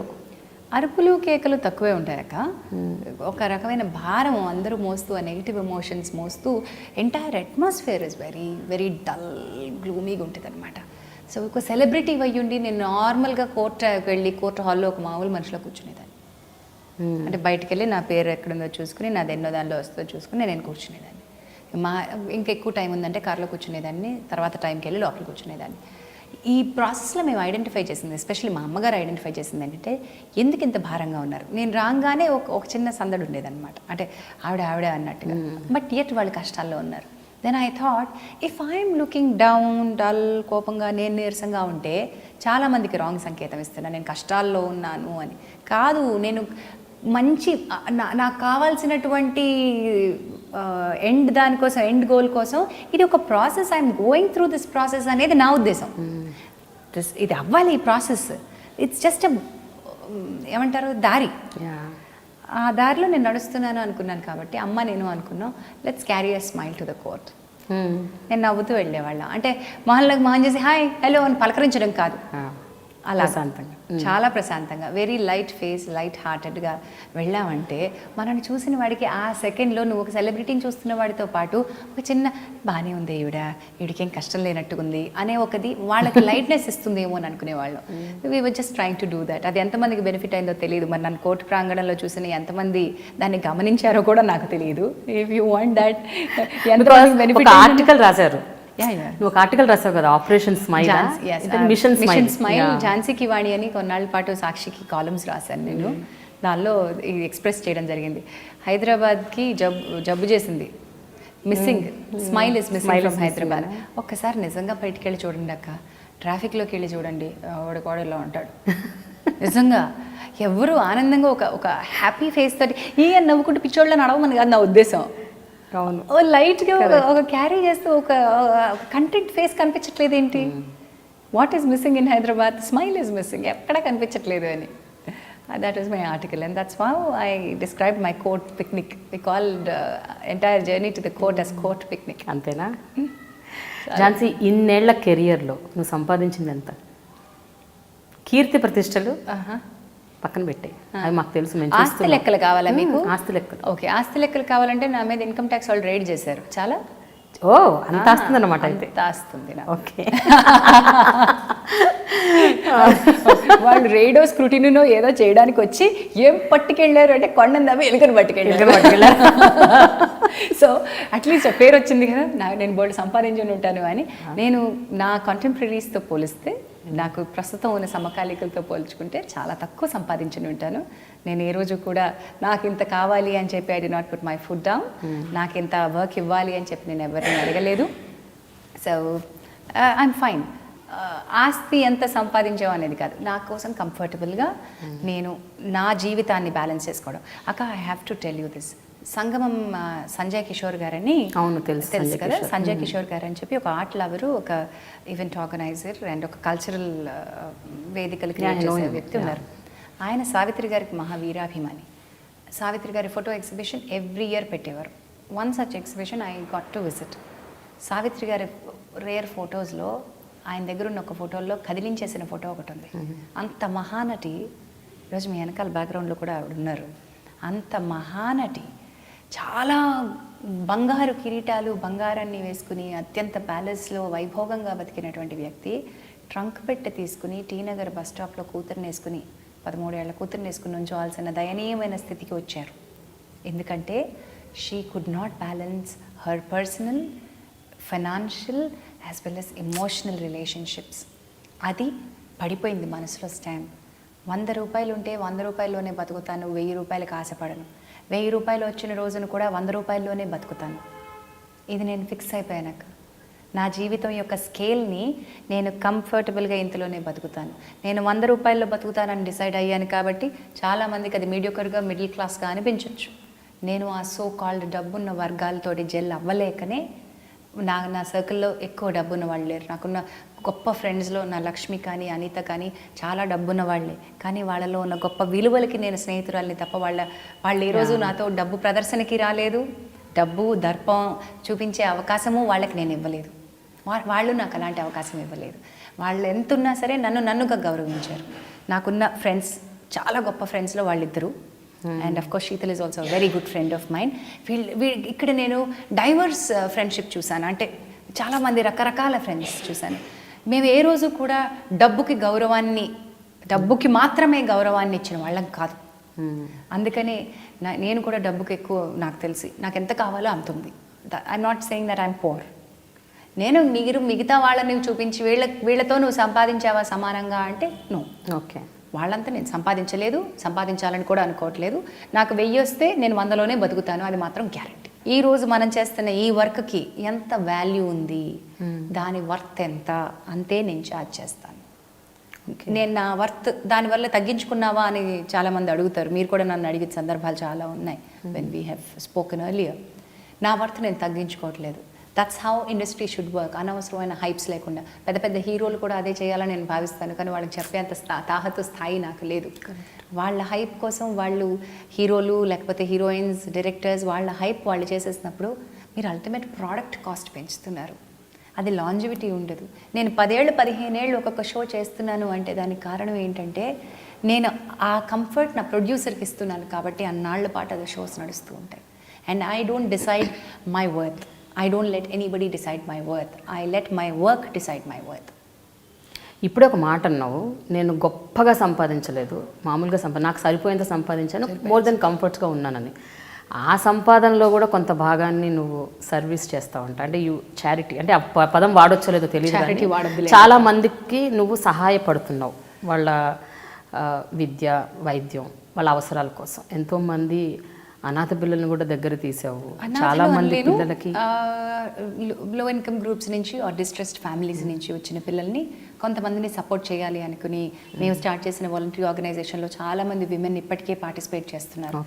ఒక ఐడియా, నాకు లక్ష్మి గారికి వచ్చిన ఐడియాని మేము ఇంకా 4 ఫ్రెండ్స్తో షేర్ చేసుకున్నప్పుడు టుడే అనిత, సాహిత్య, వనిత, Sunita, lot of people have joined into this movement which is called Women in Network. మేము ఒక వాలంటరీ ఆర్గనైజేషన్ లాగా కాదు కానీ ఒక నెట్వర్క్ ఆర్గనైజేషన్ లాగా చేసాం.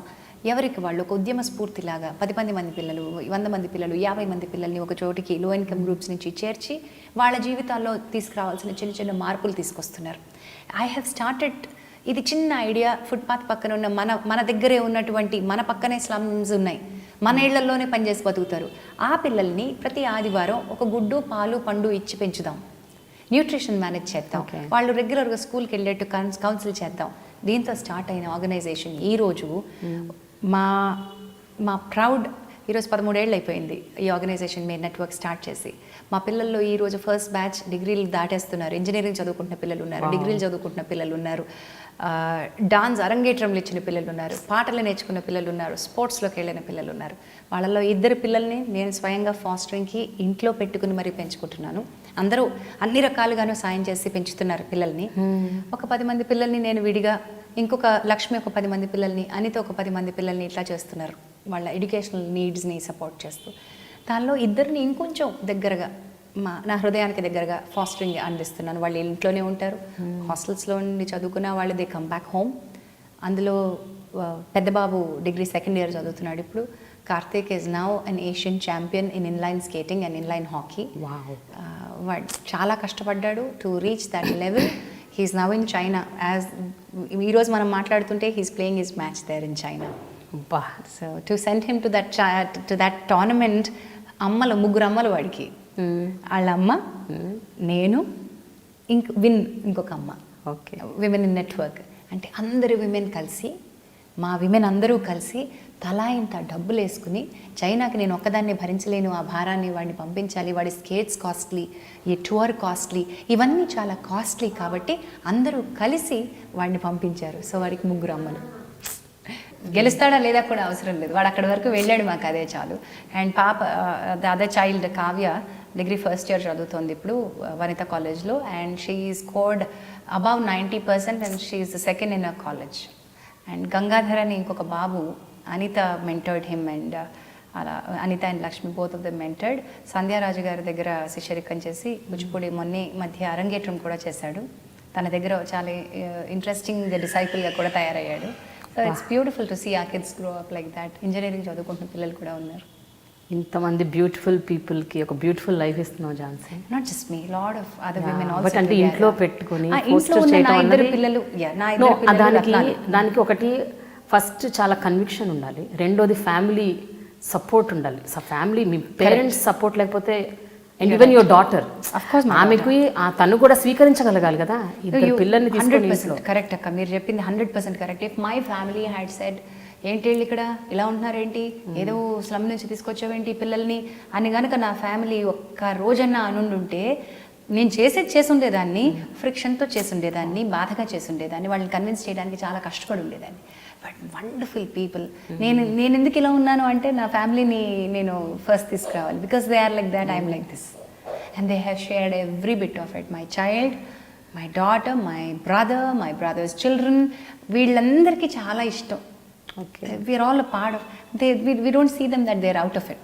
కానీ బయట అగైన్ ద సో కాల్ సొసైటీలోని మనుషులు ఆబ్వియస్గా మీ దగ్గరకు వచ్చి రకరకాల ఒపీనియన్స్ జనరేట్ చేసి ఉంటారు. చాలా అంటారు, ఏంటి ఆ వయసులో ఉన్న అబ్బాయిని ఇంట్లో పెట్టుకున్నావు, ఎదిగే కూతురు ఇంట్లో ఉంది, చాలా జాగ్రత్తగా ఉండాలి నువ్వు, అవసరం ఆలోచించు, వాళ్ళని బయట పెట్టేయి, వాళ్ళకి హాస్టల్లో ఉంచేసేయి, ఇలాంటి చాలా చెప్పారు. అఫ్ కోర్స్ మన వెల్ విషర్స్ చెప్పారు, దానిలో కూడా నిజం ఉంది, సమాజంలో అలాంటివి జరిగాయి కాబట్టి. బట్ ఆపర్చునిటీ ఇచ్చేటప్పుడు ఈక్వల్ ఆపర్చునిటీ ఇవ్వాలని నమ్మాను, అండ్ ఆ కన్విక్షన్తో నేను ముందుకు వెళ్ళాను.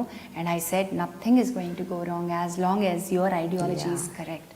You are giving children a platform and they realize the value of it. So touch wood, my children are all good.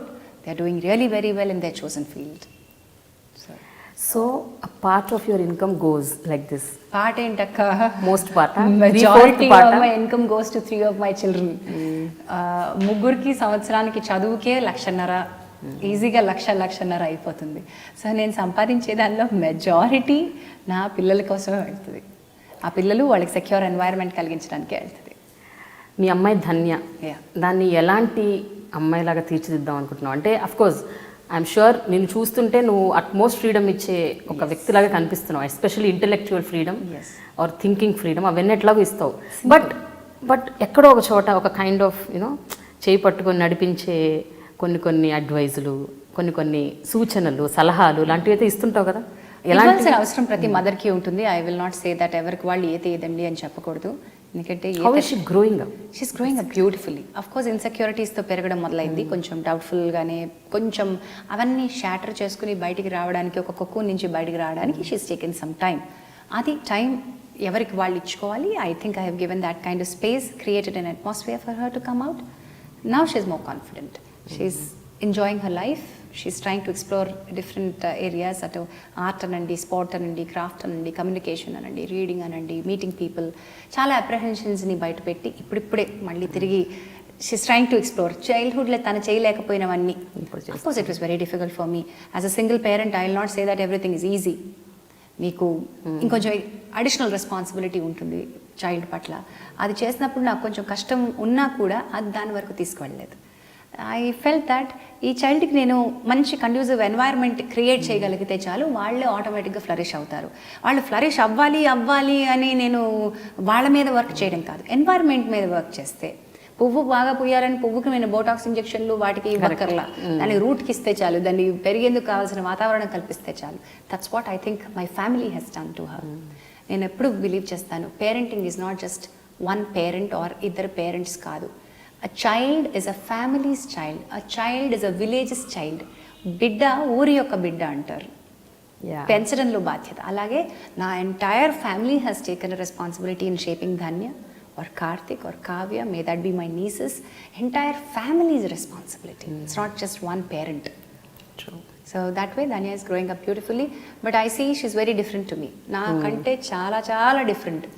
ఇలా ఎందుకు నాకు నచ్చలేదు అలాగా అని చెప్పడంలో ఖరాఖండిగా ఉంటుంది. తన వాయిస్ చెప్పగలదు. ఎక్స్ప్రెసివ్. షీస్ నాట్ ఎక్స్ప్రెసివ్ అంటే ఓపెన్నెస్.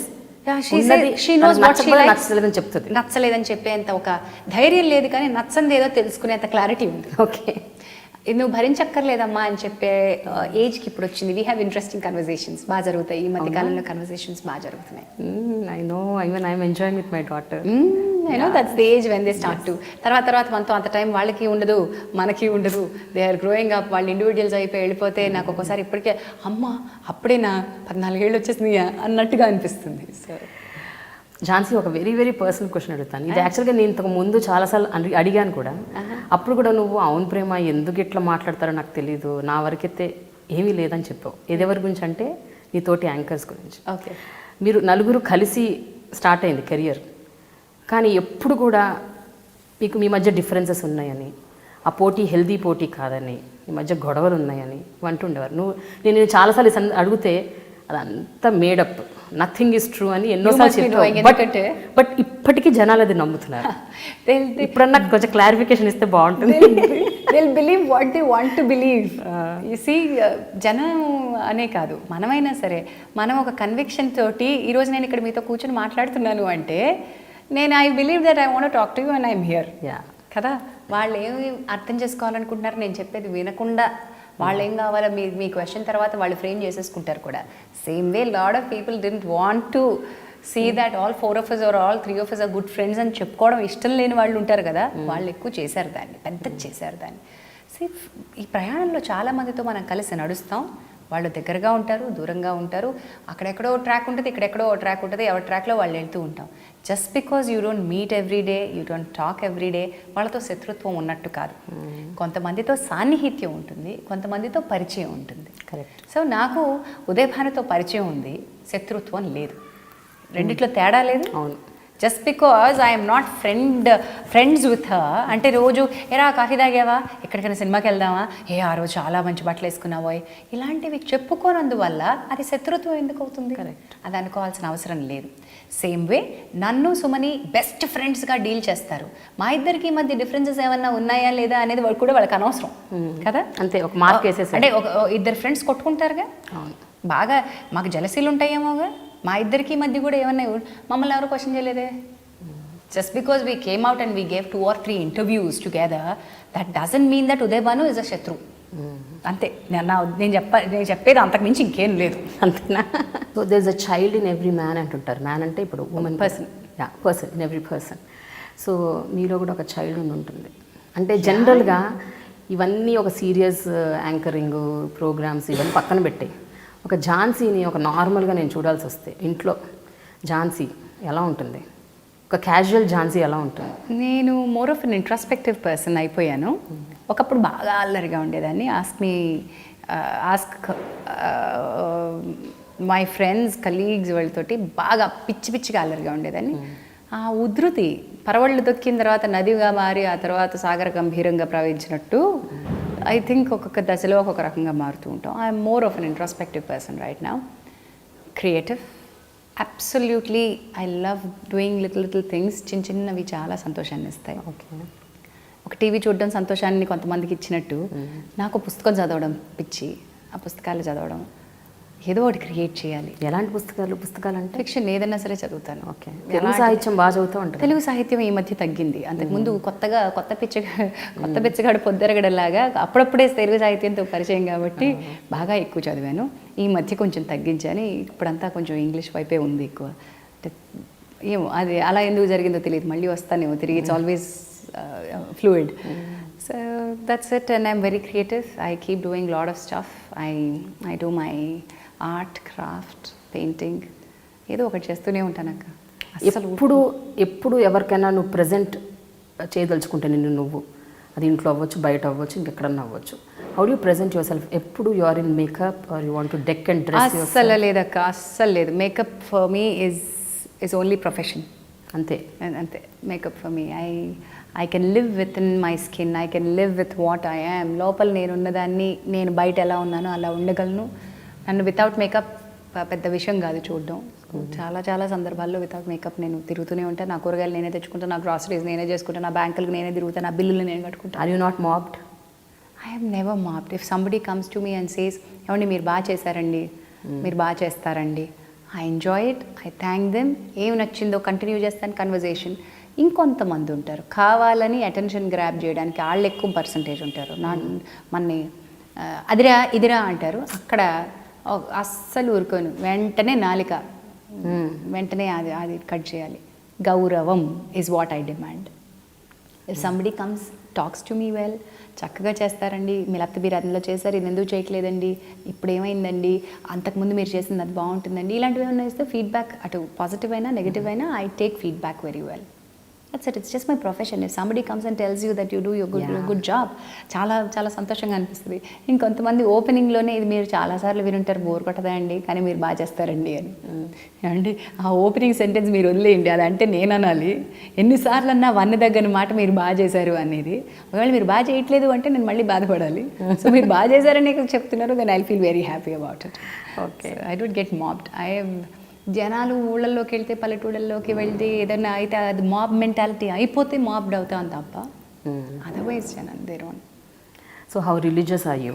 Quiet religious. అవునా? సాయిబాబాని బాగా నమ్ముతా ఉంటా? సాయిబాబాని బాగా నమ్ముతాను, ఒక యూనివర్సల్ స్పిరిట్ని నమ్ముతాను. సాయిబాబా నాకు గురువు. నేను ఒక ఫోర్స్, దాన్ని మీరు ఎలా అయినా సరే పేరుతో అన్నా పిలుచుకోండి, అది మేనిఫెస్ట్ అయిన రుజువులు మనం. ఒక యూనివర్సల్ స్పిరిట్ ఉంది అని నమ్ముతాను. నేను అంతే, nothing more superior than that spirit అని నమ్ముతాను. దానికి ఏమన్నా పేరు పెట్టుకోవచ్చు, మతాలు వేరవ్వచ్చు, మనమే హిందూ మతంలోనే పెట్టుకున్న దేవుళ్ళ రూపాలు వేరవ్వచ్చు, మనకు ఒక గురువు కావాలి. కాబట్టి నేను I believe Saibaba is my గురువు. అయితే నీ జీవితంలో రెగ్యులర్ ఫేసెస్లో వచ్చిన ఈ మార్పులు, ట్రాన్స్ఫర్మేషన్స్ ఏవైతే ఉన్నాయో అవి నువ్వు చేసిన ప్రోగ్రామ్స్, దాని తాలూకు ఇంపాక్ట్స్ ఏమైనా ఉన్నాయా?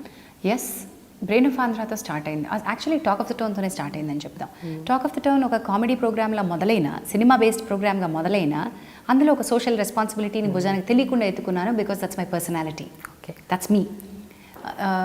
ఒక సమాజంలో జరుగుతున్న ఎక్కడో ఒకదాన్ని ఆర్టీసీ వాళ్ళు లేదా ప్రైవేట్ బస్ ట్రావెల్స్ దోపిడీ చేస్తారు. ఎలాగా పండగ వచ్చిందంటే దాని మీద ఒకటి సెటైర్ వేయాలి. అది కామెడీ కాదు, అది సామాజిక అంశం. చికెన్ గున్యా, డెంగ్యూ వచ్చింది, అది ఒక అంశం. మనకి కూరగాయల రేట్లు విపరీతంగా పెరిగిపోతున్నాయి, ఆటో వాళ్ళ దోపిడీ ఎక్కువైపోతుంది. ఇవన్నీ కూడా మనం మాట్లాడుకోవాల్సిన అంశం. రంగు గురించి తాపత్రయపడిపోతున్నటువంటి ఒక అమ్మాయి, తెల్లటి రంగు రావాలి అని, ఇవి మనం మాట్లాడమా? కొడుకుకి ఎలాంటి కోడలు కావాలి అని చెప్పి కోడలకి రెస్ట్రిక్షన్స్, మ్యాట్రిమోనీ సైట్స్ వచ్చిన కొత్తలో వచ్చిన పిచ్చ వెర్రి ఉంది చూసా, దాని మీద ఒక సెటైర్. అక్కడ మొదలైంది నాలో ఈ సామాజిక కోణం. ఓకే, అలా మొదలయ్యి బ్రెయిన్ ఆఫ్ ఆంధ్ర వచ్చేసరికి that is the first of its kind కదా. మీలో ఎవరు కోటేశ్వరుడు ఇప్పుడు చూస్తున్నాం. అంతకుముందు brain of Andhra was the only quiz show that was there for us, regional రెప్లికాస్లో. సో అక్కడ ఆ సీరియస్ లుక్ ఆర్ నేను అంటే ఏంటో తెలుసుకున్నా. అసలు నా ఐడియాలజీకి ఒక ఊతం అంటూ, ఒక బలం అంటూ వచ్చింది నవీన ద్వారా. ఓకే, నవీన నా ఐడియాలజీకి సపోర్ట్, నేను ఇంకా నమ్మిన దాన్ని పాలిష్ చేసుకోవడానికి, నా వాదనకి బలం చేకూర్చడానికి ఉపయోగపడింది. దెన్ అఫ్ కోర్స్ చేతనకి నేను మొదలుపెట్టిన టైంకి మీలాగా అప్పటికి మీరు ప్రజాపక్షం మొదలుపెట్టి చాలా ఏళ్ళ నుంచి చేస్తూ ఉన్నారు. చేతన దాని ముందు చాలా పిల్ల బేబీ మొదలైనప్పుడు నేను నేర్చుకున్నాను చాలా. పొలిటీషియన్స్తో ఎలా డీల్ చేయాలో నేర్చుకున్నాను, జనంతో ఎలా డీల్ చేయాలో, ఇష్యూతో ఎలా ప్రజెంట్ చేయాలో, అండ్ అధికారులతో ఎలా మాట్లాడాలి, ఇవన్నీ కూడా ఈ 5 ఏళ్లలో నేను నేర్చుకున్నాను. నా టోన్లో ఎప్పుడు డిమాండ్ వినిపించదు, ఫేసింగ్ ఎంపథీ ఉంటుంది and placing the facts correct ఉంటుంది. I don't want to be wrong. చేసేది చిన్న పని అయినా సరే ఆ పని పూర్తయ్యేంత వరకు దాన్ని వెంటపడి సాధించడం మా పని. చిన్నదే అవ్వచ్చు, వాళ్ళకి అక్కడ నీటి కనెక్షన్ వస్తే చాలు అనిపించవచ్చు, పెద్ద పని కాదు. కానీ అధికారులు తలుచుకుంటే చిన్న పనే. అది అయ్యేంత వరకు మేము వాళ్ళని పర్సువేడ్ చేస్తూనే ఉంటాం, ఎవరిని ఢీ కొట్టాం. మేము మళ్ళీ రిప్రజెంటేషన్స్ ఇస్తాం, సార్ చేయండి సార్, సార్ చేయండి సార్. ఇంతవరకు నాకు తెలిసి ఒక్కసారి ఎల్లో జర్నలిజం ఉపయోగించలేదు, మేము బ్లాక్మెయిల్ జర్నలిజం ఉపయోగించలేదు, మేము కెమెరా పెట్టి ఇంతవరకు భయపెట్టిన సందర్భం చేతన టీం ఒక్కళ్ళు కూడా చేయలేదు. I'm proud of my team and we've always been negotiating terms with the officers and the politicians. ఒక విషయం ఓపెన్గా ఫ్రాంక్గా చెప్తావా? చెప్పక. ఇది చాలా ఇంపార్టెంట్. ఇన్నేళ్ల నీ వర్క్ కెరియర్లో ఎప్పుడైనా సెక్షువల్ అబ్యూస్కి, డిస్క్రిమినేషన్కి గురయ్యావా?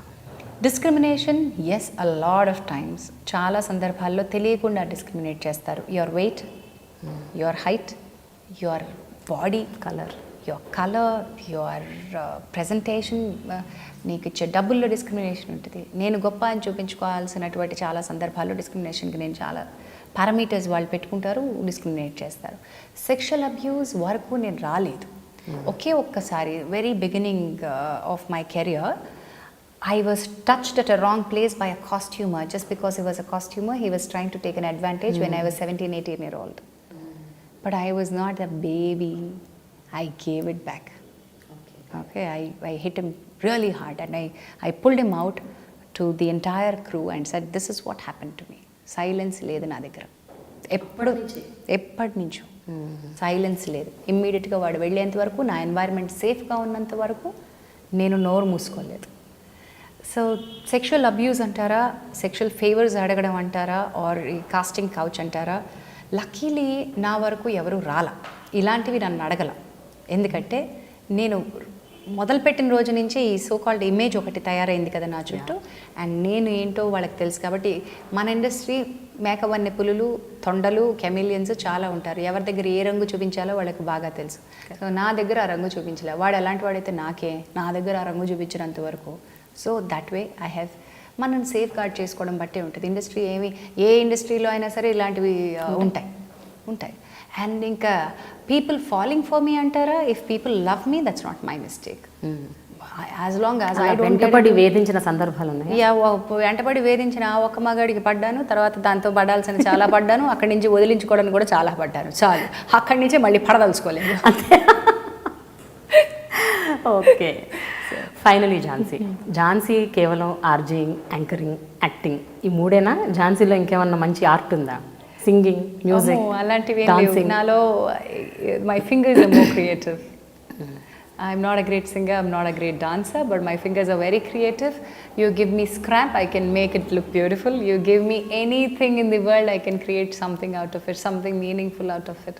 So I'm more into creating art pieces. I'm a more of that kind of artist. And now ఇప్పుడు I'm a researcher, I'm an ardent lover. ఏమైనా ఇవ్వండి చదువుతానే ఉంటాను. Now I'm going to launch my own product, so that's it.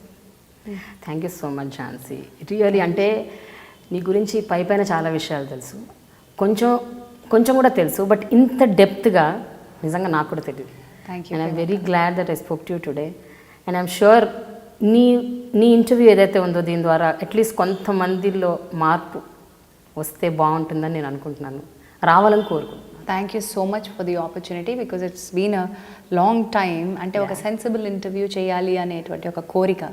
అంటే నేను ఎప్పుడు interviewer ప్లేస్లోనే ఉన్నాను, question చేసే ప్లేస్లోనే ఉన్నాను. అండ్ ఇది ఎంజాయ్ చేస్తాను అని నేను అనుకోలే. ఈ ప్రక్రియను మీరు చాలా అందంగా మలిచారు. Thank you so much. I have enjoyed talking to you. Thank you very much. Thank you.